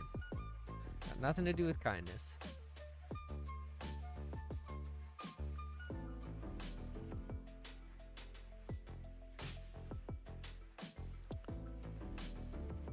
If you guys are struggling to find like a nickname to call me, people usually call me Bolty. So that's an option. I don't really care what you use, but Bolty has been used before. I think people find it slightly less awkward than Molten. But your call.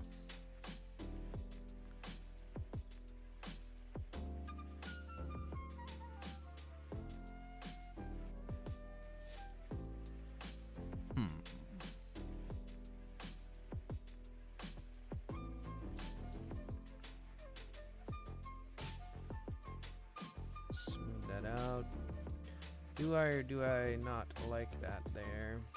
Whoops.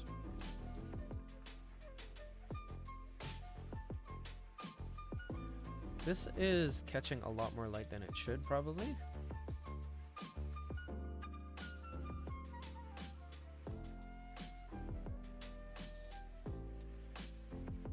I like it too. It just I think people generally find it easier to say than molt or molten.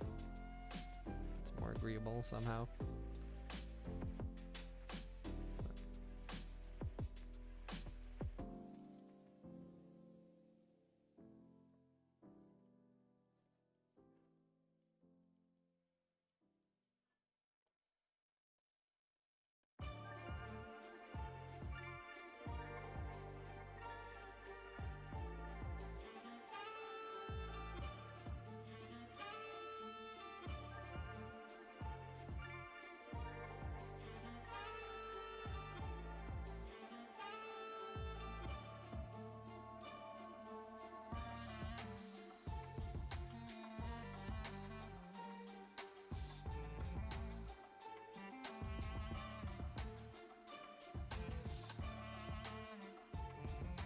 If we mistype it, then it's Bolty, which is the name of a childhood Botley, which is the name of a childhood protagonist.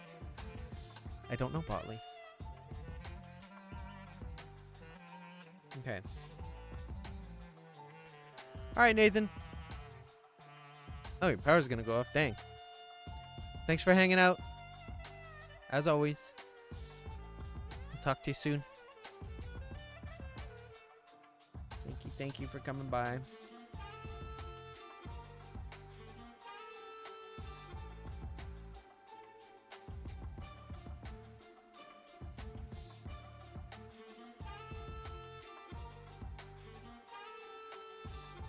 Okay.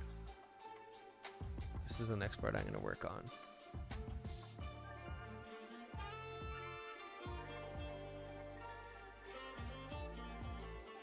So see you, Nathan.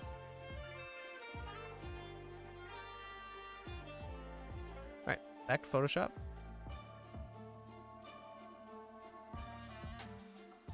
Because we're gonna fix up this part here.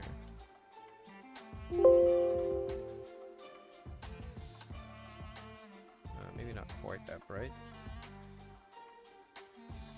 What color am I looking for? I guess just a lighter version of that.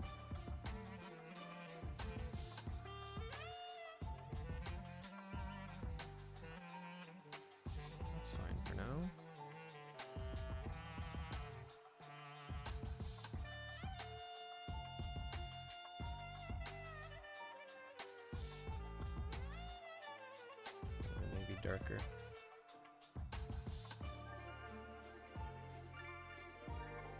That's alright, Chad. I'll figure out that color later. Figure out what works for us.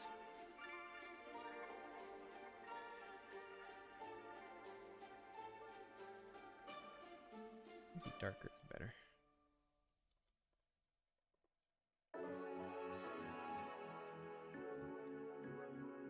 Go around the edge a little bit. It's too much. Too much, too much.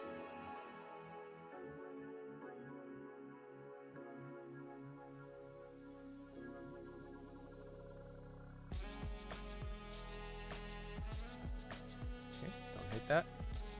Should be darker though.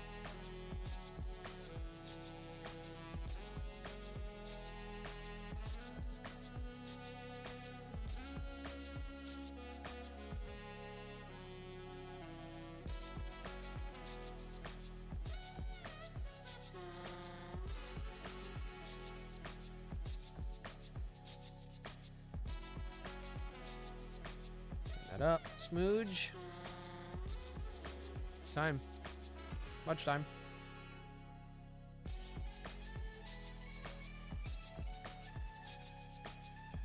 There you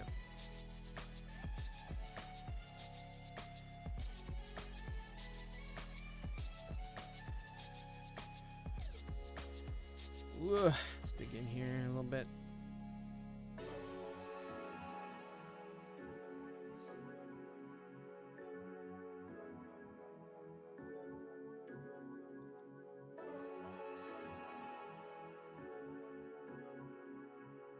Tidy those edges up a little bit.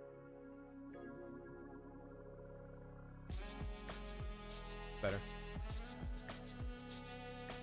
That's better.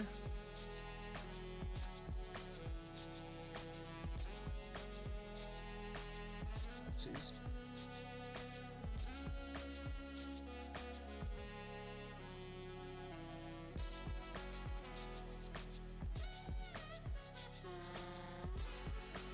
Bring it a little darker.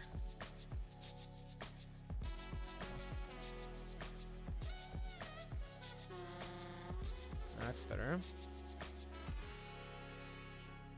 Give it tiniest bit of lightness. That's still way too much.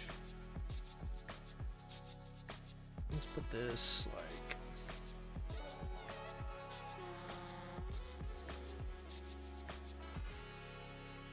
just trying to give it the sense that it's bouncing light, right? I want to show that it's like the form is turning there. There's a plane change, but I also want it to show that it's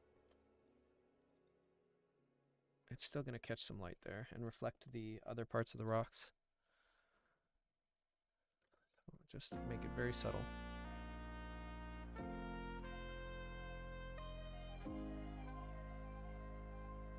It's fine for now.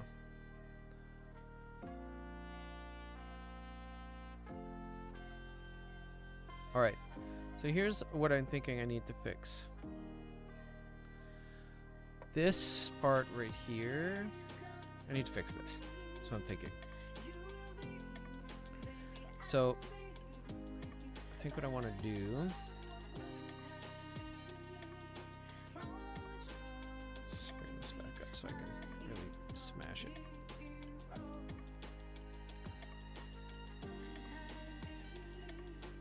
I'm not sure I want these to be separate, but maybe I do. I'll keep them that way for now. I can always change it later. But I want to see the side of this piece of rock. In order to do that, I need to carve away at it.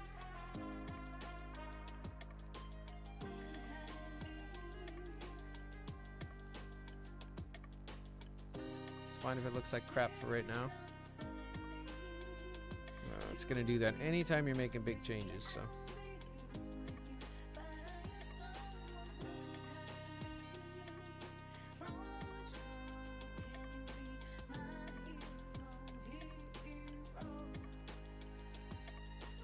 Okay. this bigger here. Bring it in.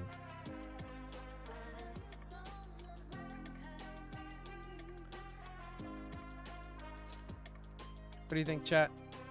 I think we're making pretty good progress. It's slow, but it is steady.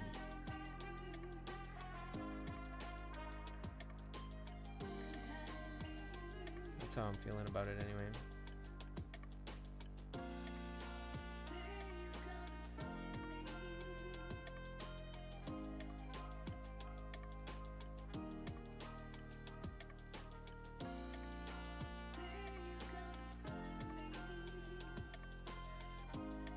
Thanks, Mayo.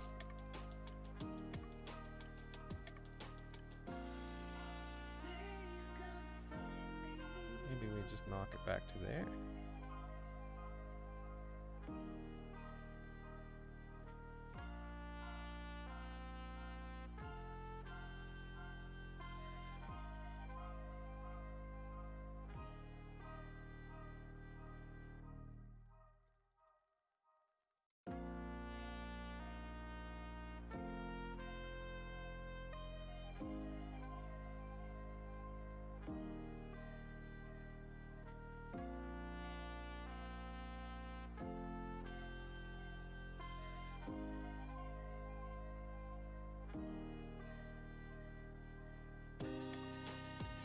So I want to be able to see.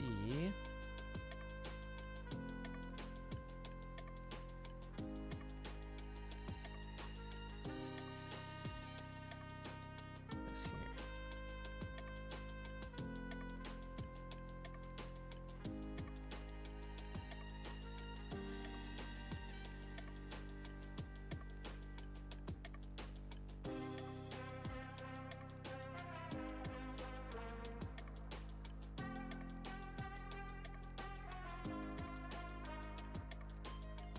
Unclip that? Is it gonna? Yeah, well, that's fine.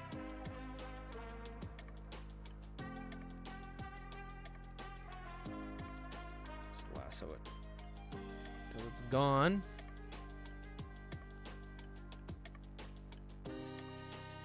This.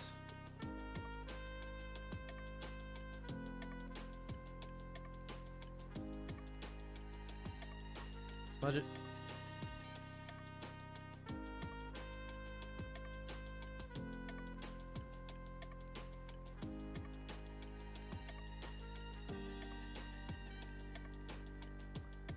Maybe let's try something a little more bold here. Let this cut like that.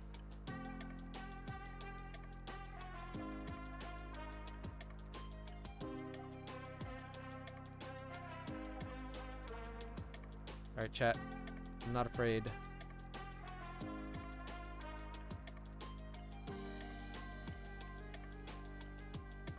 I might should be, but I'm not.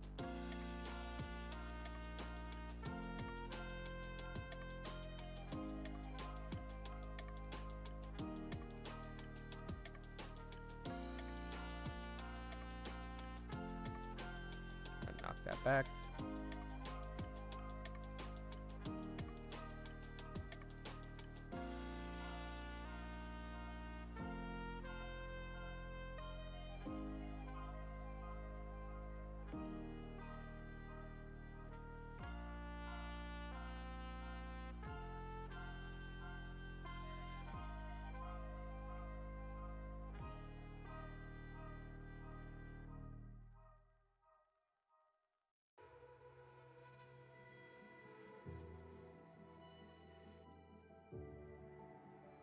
Let's give it a quick little pass with the edge highlights so that we know what we're looking at.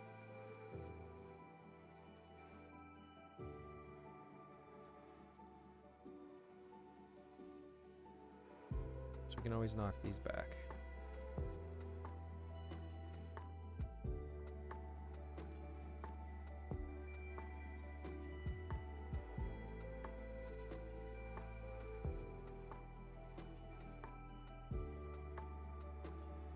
It's going to help us figure out what our shape looks like.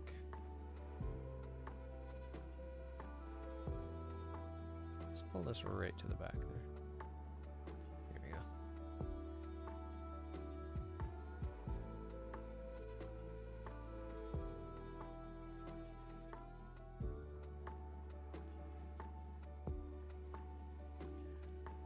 pull this right down.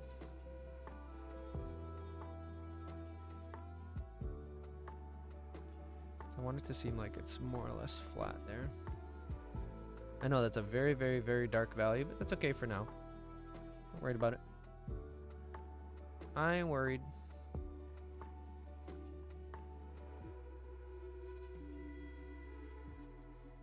In fact, I may just go in here and sketch this out some.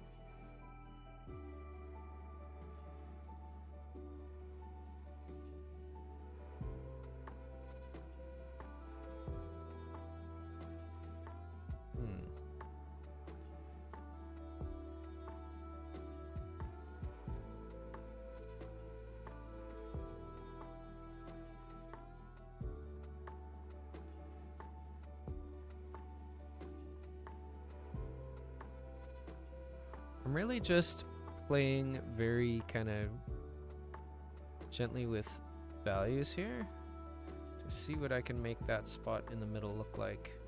Probably going to do the same up here, actually. Lighten up this edge. Oh yeah.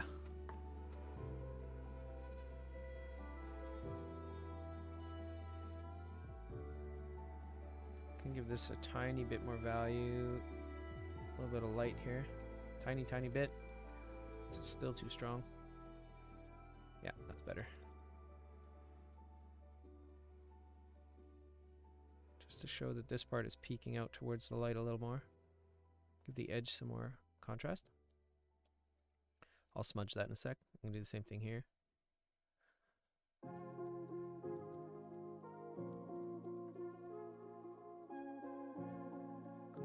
Smudge.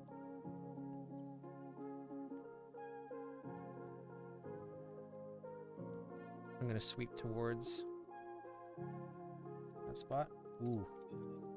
Roommate's cooking and it smells very good. One of my roommates is the best cook in the world. And she doesn't know it. She doesn't believe it. But I'm pretty sure she's the best cook in the world.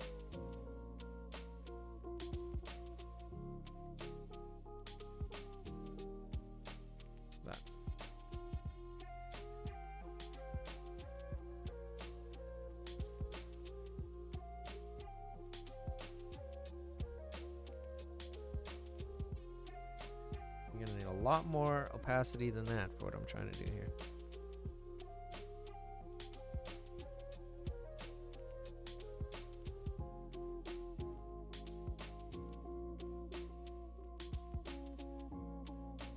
Like that.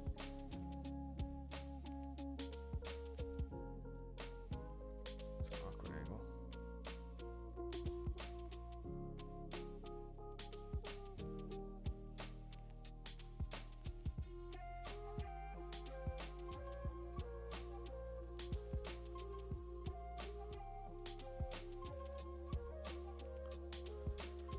Okay, and then we can cut across here.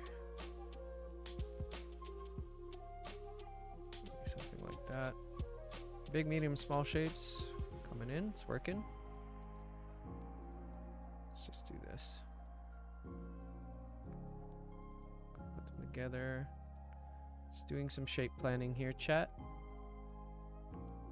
Just planning it out. This will all be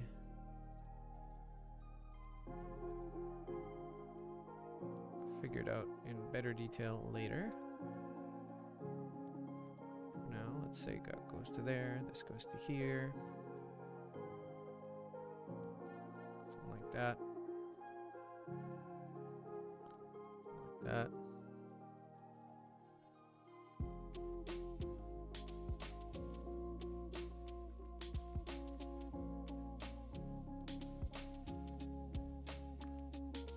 let's have this come up like this. Nice and bright.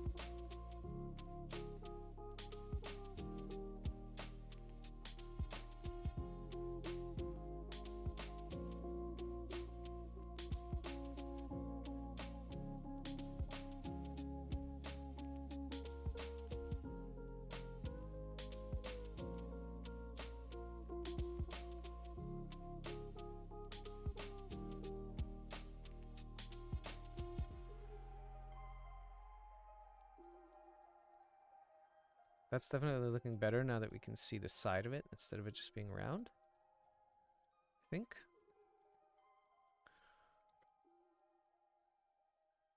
I want it to be more kind of square though.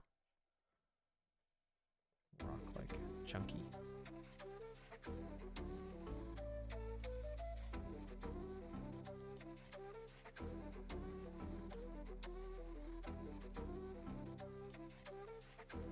This to be a consistent value. The lightest one, please. There we go.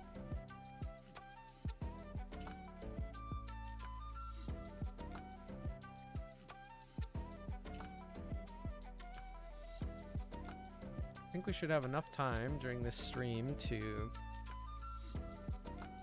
finish out the parts I've just blocked out, more or less. Let's actually do this and then that. More interesting shape.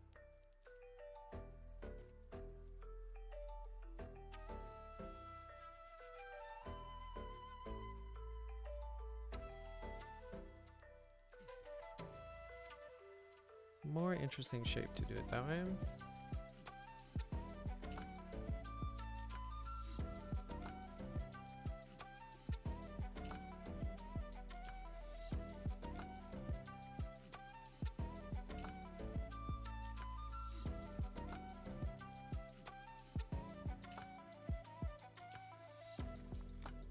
I'll highlight to the tiny little rock down here, bottom.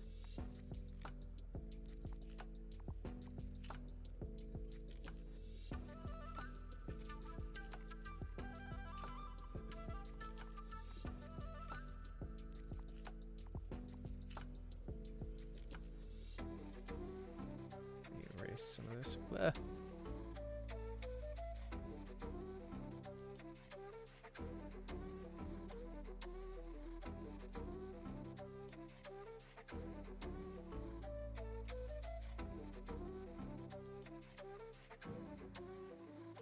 Okay.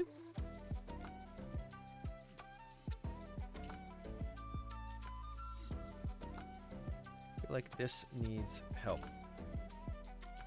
So I'm gonna put a plane change right there, just to kind of connect those two together.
A nice big chunk of it here.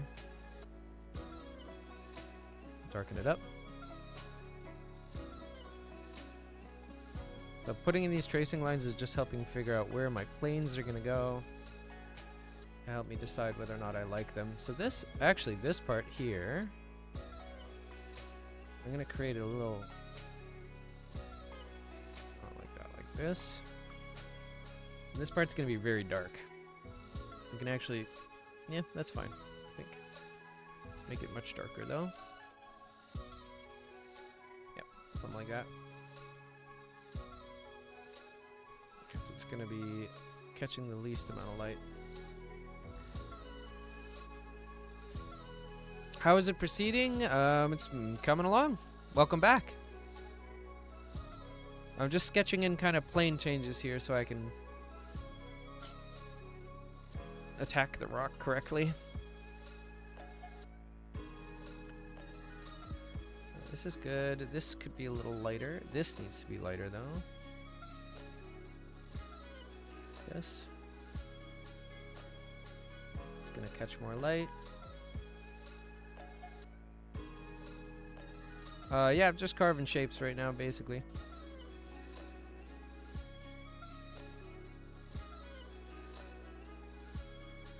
It's pretty much what we're doing. Painting, smudging, painting, smudging, painting, smudging. Finding shapes. Gonna dial this in a little bit.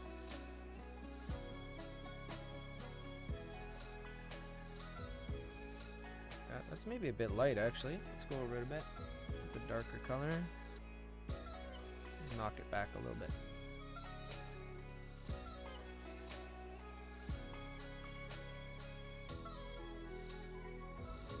Just a little bit of a plane change makes a big difference there.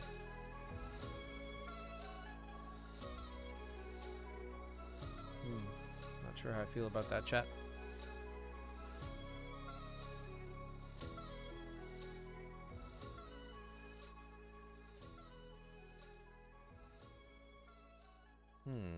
How do I feel about that, chat?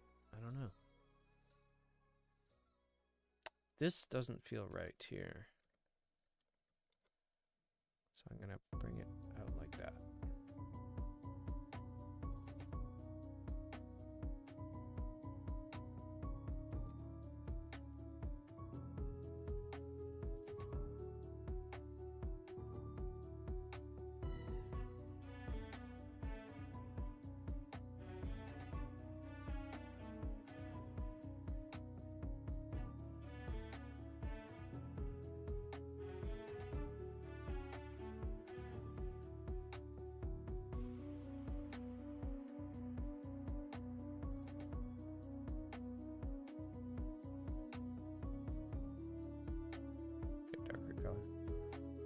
Pock marks in. Now's as good a time as any.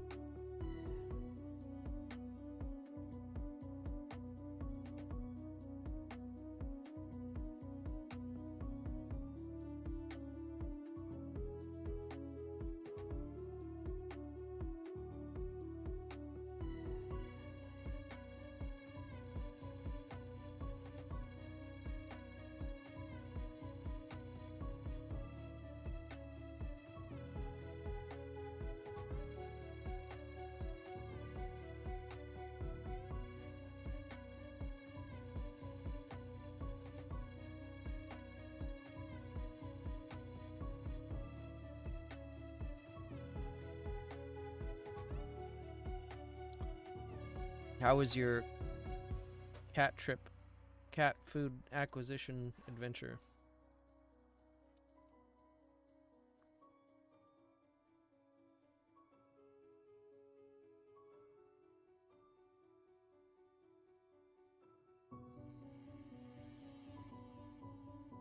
Yeah, this isn't vibing for me at all.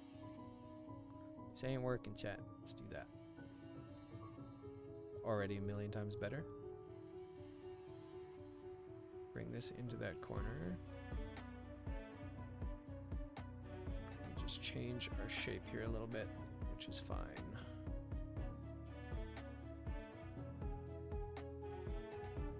Let's see how we like that. Do we like that any better? Is that okay?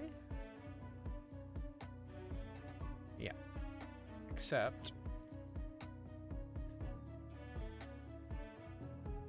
this is fun. This part's fun to me, chat, because we're just discovering new shapes that we can put together, and I love that.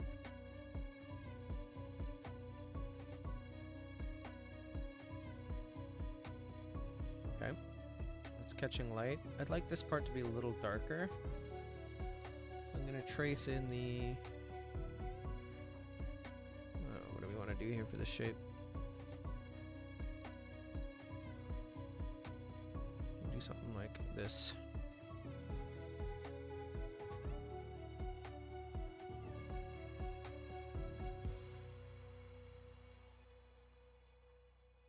Something like that.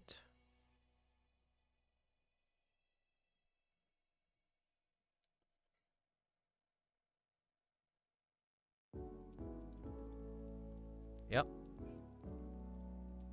Getting there.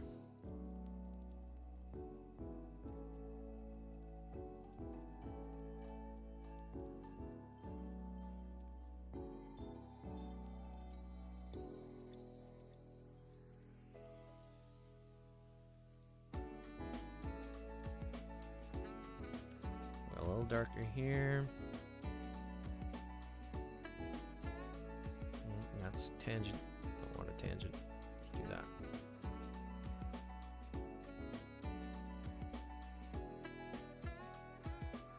Now that I'm starting to understand kind of the way this works and how I want to move forward with it, it is getting easier. Oops, that's exactly the opposite of what I wanted to do. It's getting significantly easier to make decisions about where I want things to go, which is very nice.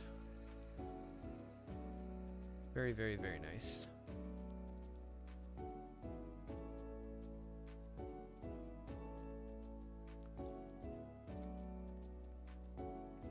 Just gonna sketch in these changes.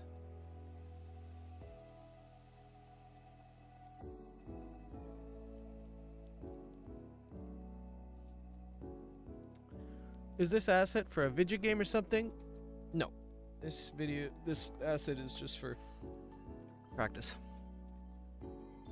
Emissive assets tend to be used often in mobile games or super stylized ones. Absolutely. That is 100% correct. And this is just practice. Excuse me. Because I want to improve. What I'll probably do is I'll probably upload this to my Patreon like later down the road when it's done, but aside from that, it's just for practice. I'm just trying to get better. You know? Trying to improve a little bit.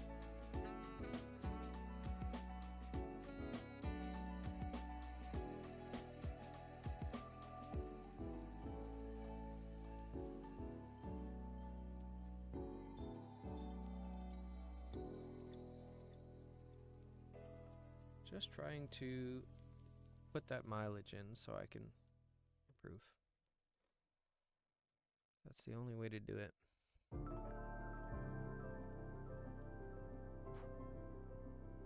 Well, okay, so it's interesting you say that. It's true. I mean, everybody and their dog wants to be a character artist. That's why it's one of the most competitive industries in the world.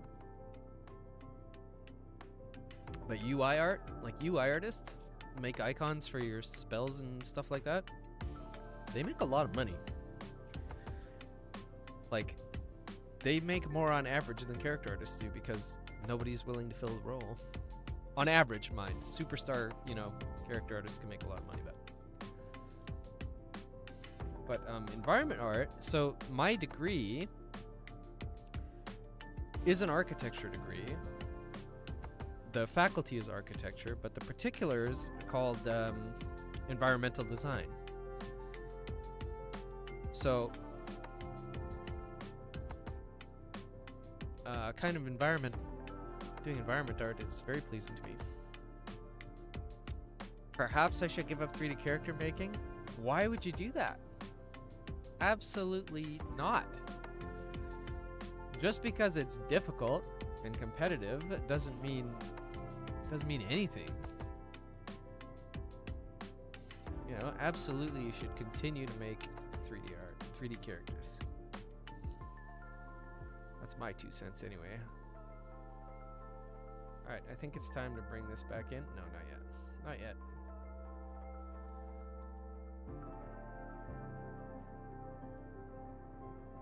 Not yet, chat. put this back up to full. Oh, it just simply does. My tablet does not want to play nice. Just gonna clean up my lines here a little bit.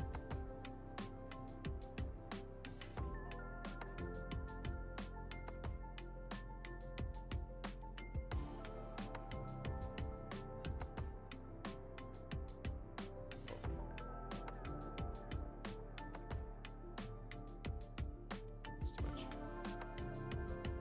That's better.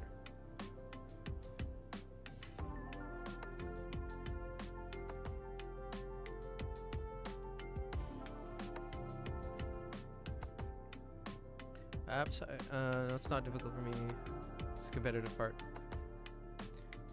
Yeah, I can relate to that. Perhaps I should integrate more non-character assets in as a proxy training. Well, it's also part of storytelling, right? It's good practice, but it's also like, you know, being able to put your character in the right environment. There is always a middle ground, 100%. Bring my flow down a little bit. Yeah, that's better.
That's starting to get some of the vibe I want here.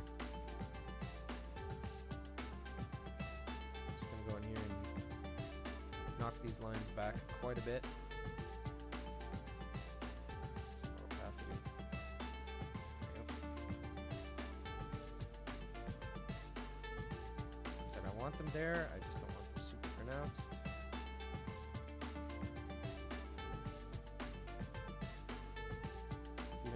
Even that's enough. Just barely there is fine.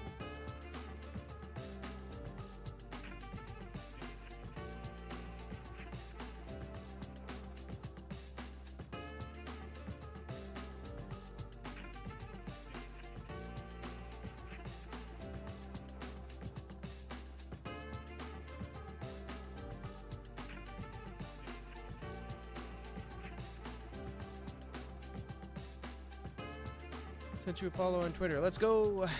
Or X, as it's called now. Yes. Thank you. I generally repost stuff that I find like super helpful. There's a lot of. I thought when I jumped back on like X or Twitter or whatever, it was gonna be the the nightmare that it is for most people, but art Twitter's not actually that bad. Nowhere near as bad as I thought it was gonna be.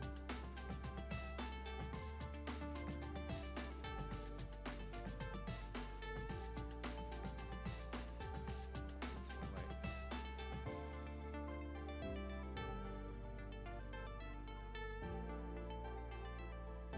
More light. I'm amazed how you turned a little teardrop into a mighty rock. Oh, thank you. It's certainly taken its time. I'm very slow, but we're getting there. I guess we're getting there, chat.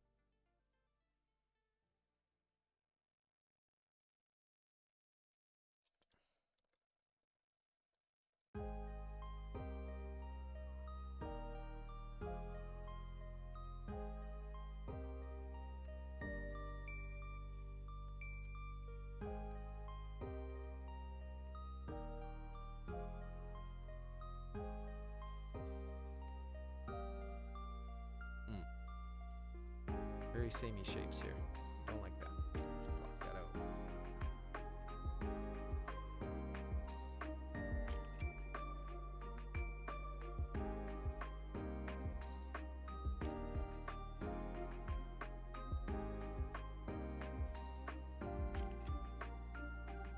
Yeah, it keeps showing me muscular women.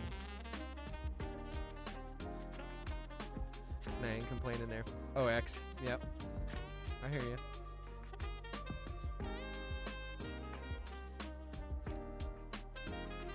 You like yourself a muscle mommy?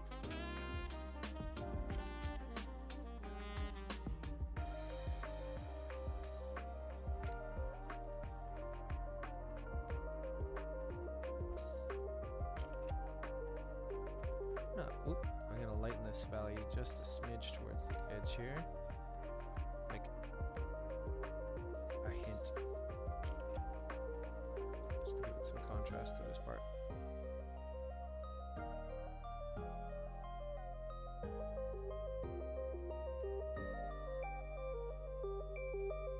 Alright, let's fix this. Because I don't really need, oopsies, I don't really need the sketch like lines anymore. It's kind of doing what I need it to do.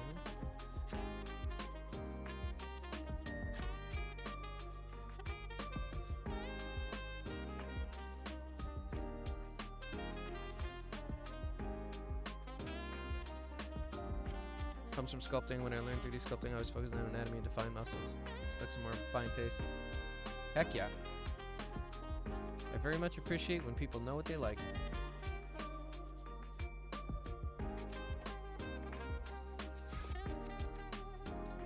I can appreciate that.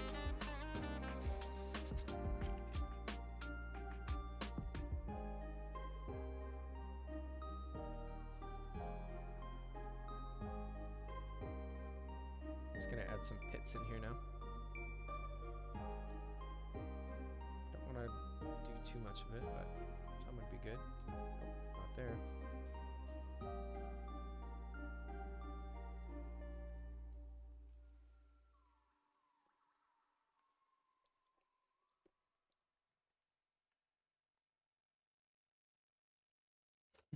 I do like rocks.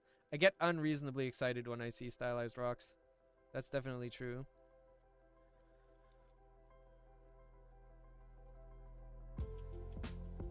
That is definitely true.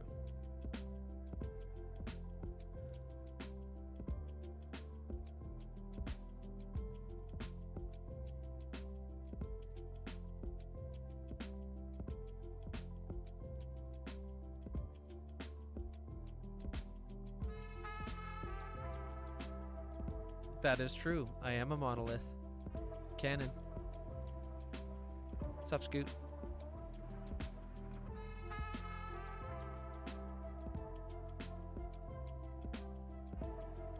I'm trying to not use Blender hotkeys. Let's turn this back on. Okay, I think that needs a little more light there.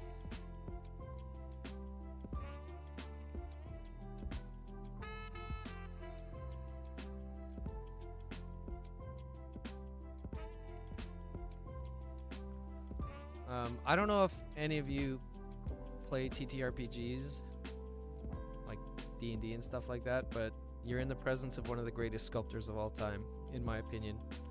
Comet Lord Miniatures makes some of the best miniatures on the planet. That's just straight facts for you right there.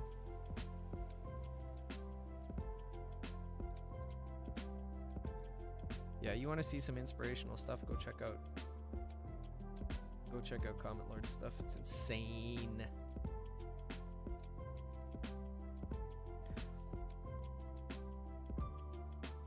You're sculpting a definitely not scary Cupid.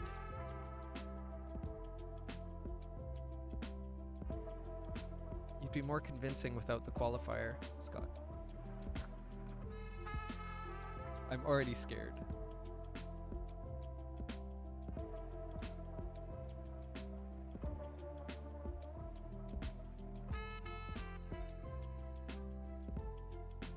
going on here? This thing's pissing me off right here. What am I supposed to do with that? Let's make it lighter and see if it works. If it doesn't work, I'll be mad. Okay, it's fine actually. I think this part should be darker though.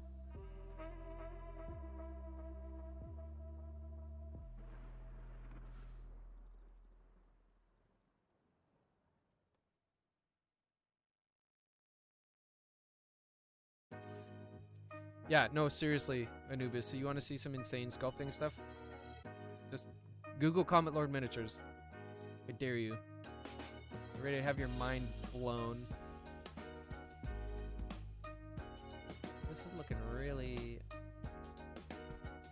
like whack here. It's not nearly defined enough.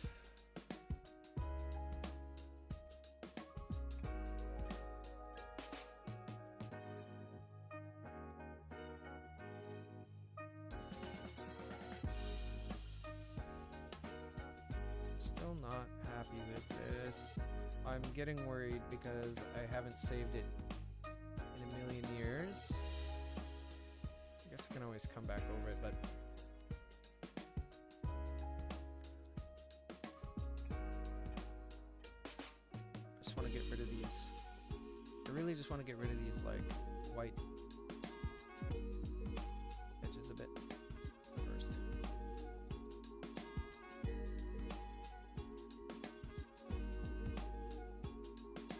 A little more opacity than that, please. Here we go.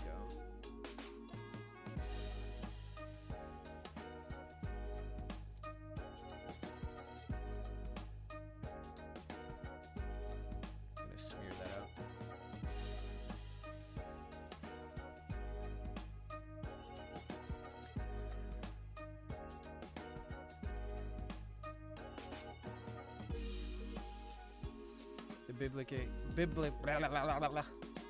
The biblically accurate stuff is amazing, but that is by no stretch of the imagination the full measure of content.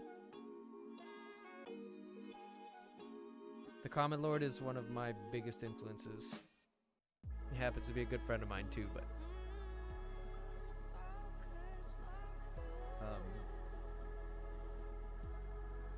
he was a massive influence before we met.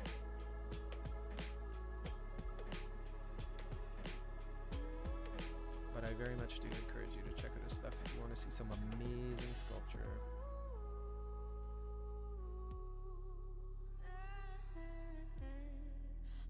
Okay, chat, we're dialing in on it.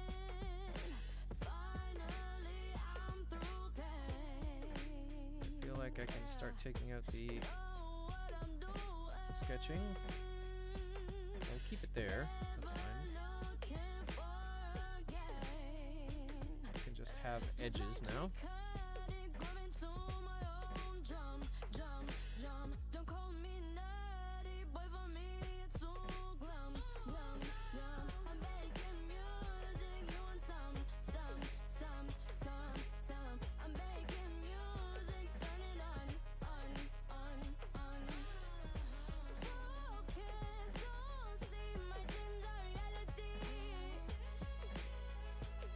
Maybe this can come down like that.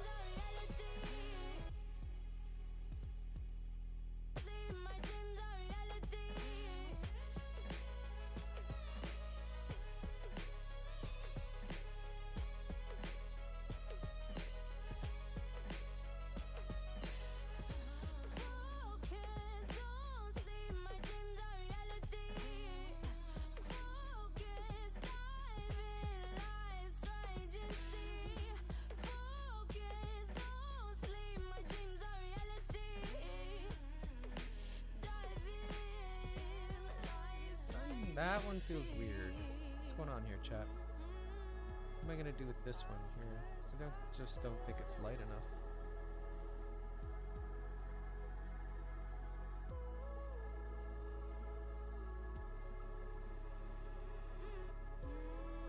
It's gonna be facing pretty much straight up.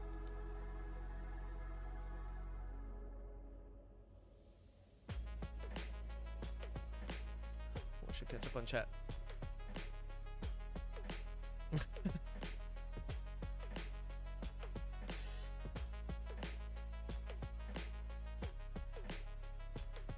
All right, chat. Opinion time.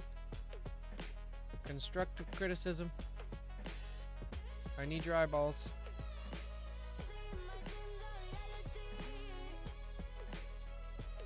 I think this is a problem right here.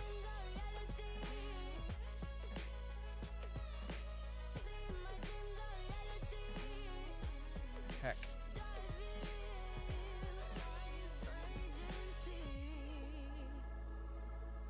I just didn't like that color. It didn't feel right. That's better. Maybe we can just carve that in a little bit. Give it a little bit of room here.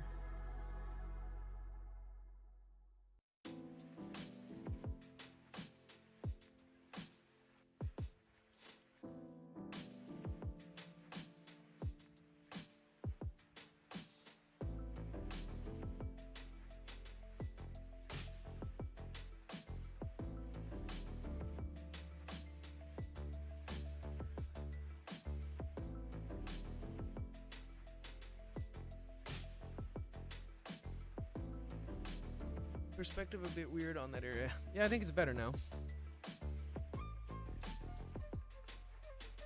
Yeah, adding extra dimension to it helps out for sure with the darker darks. Yeah, just punch it in a bit. I think actually we can give this a little more shadow here also. And it is wild. It's a good thing I took a screenshot first this time because it's come a long way.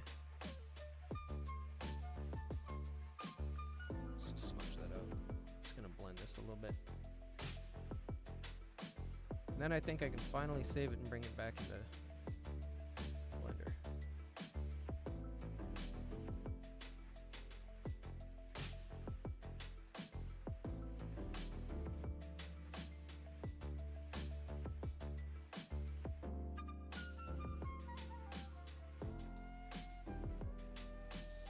All right.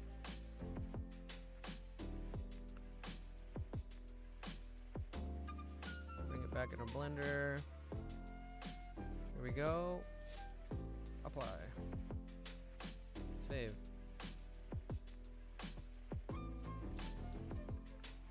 Ah! Remember how to use my hotkeys. What if Blender crashes? Can you still bring it back? Ah! Certainly hope so.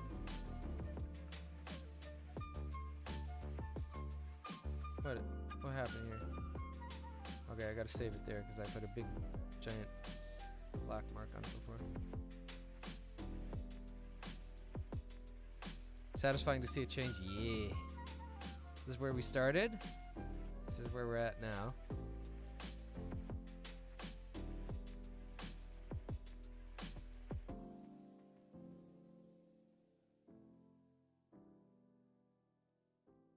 Okay, which one of these layers has...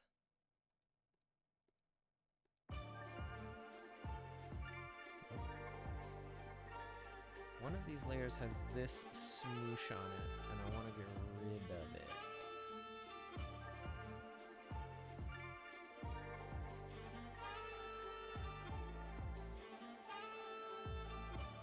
Here it is.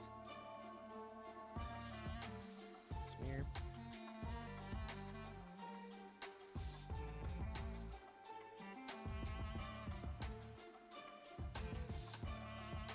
Turn that from lines into just some indistinct color variation.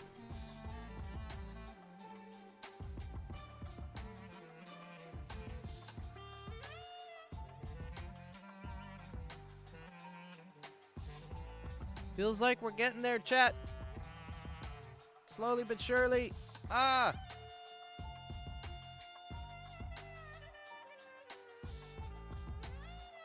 Doesn't look terrible from other angles either. Doesn't look great, but I mean, it's starting to look like something I would see in the type of game I'm aiming for, so that's really good.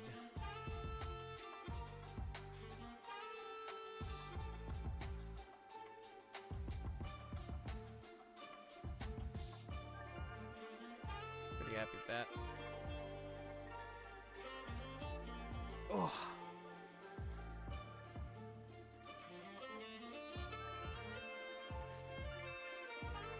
Trying to think what to do next, chat.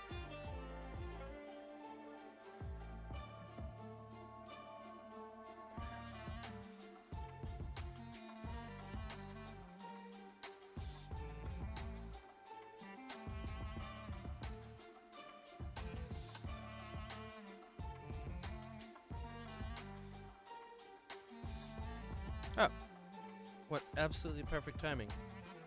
I just got an email from the business registry's office.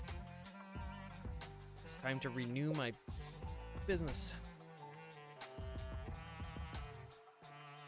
Alright, let's do the thing. Here we go. You ready? Solid mode. Painted. Solid. Painted. Solid. Painted. That's crazy, man. That is absolutely crazy to see. That's crazy to see. Businessing? Yep. Yep. This year's probably the first year where I'll actually have to file taxes as a business.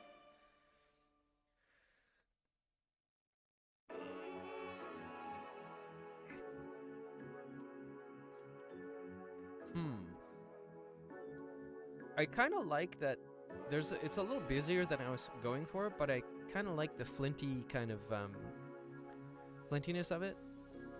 Flintiness, I guess that's a word now. Like, if it's only mission, no one is ever going to be able to tell. Exactly. I would like, at some point, I'll be doing, like, tutorials on how to do stylized PBR, because that's another style I really like doing. It's one of the reasons I loved Substance, is because you could just smack smart materials on it. I tried to figure out a system for smart materials with Ucupaint, but it's just Blender's not quite there yet.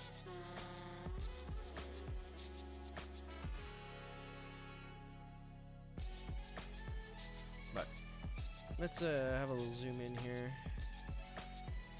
I can have a think about what I want to do next.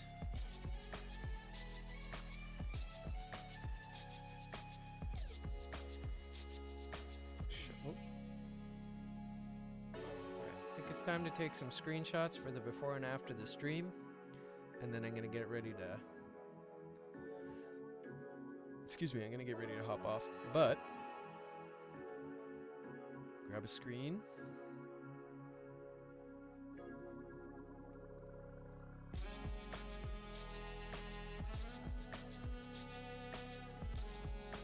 Okay, let's grab another screenshot with the layers on.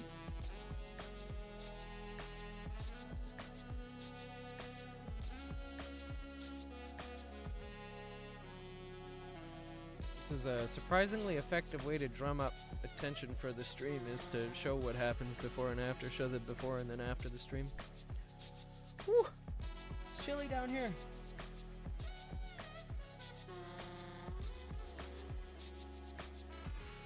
Are you freezing in your basement, Scoot? Are you still here, or is it warm? Oh, it's cold. I don't understand. It's been unseasonably warm where we are, but I'm still cold somehow. Oh dear.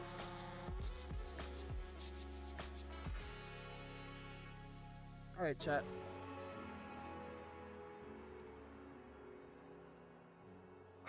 Thanks, Anubis. I think I'm gonna wrap it up for today. That was a lot of progress we made. Using the quick edit tool, which is pretty awesome. Let me just stop the music here. Using the quick edit tool, which is pretty awesome. Frigid. You're in Italy. I'm pretty warm in general. That's lucky. I'm in Manitoba in Canada, which is the frigid butthole of this country. But I'm going to wrap it up there. Made a lot of progress today. I will have a new video coming out, possibly by the end of today, if I can swing it, but definitely by the end of Friday, which just teaches people how to use the quick edit tool that I used to get this result. And yeah, thanks so much to everybody who came out and hung out again. Let's swap. Maybe one day, man. Maybe one day. I'd love to visit Italy, that's for sure. But I will be back on Monday at 10 a.m. Central Standard Time. And we can pick up with this rock there and see if we can bring at least this half of it to a finish. And then possibly start on the second half. And I think the second half is going to go an awful lot faster. But all right. Thank you, everyone, for coming to hang out with me again. You're all Deuces Club members now. That's why this guy's up here. Is for you. Because you're all amazing. I will catch you all on Monday, 10 a.m. Central Standard Time. Have a great weekend. I love ya. Deuces.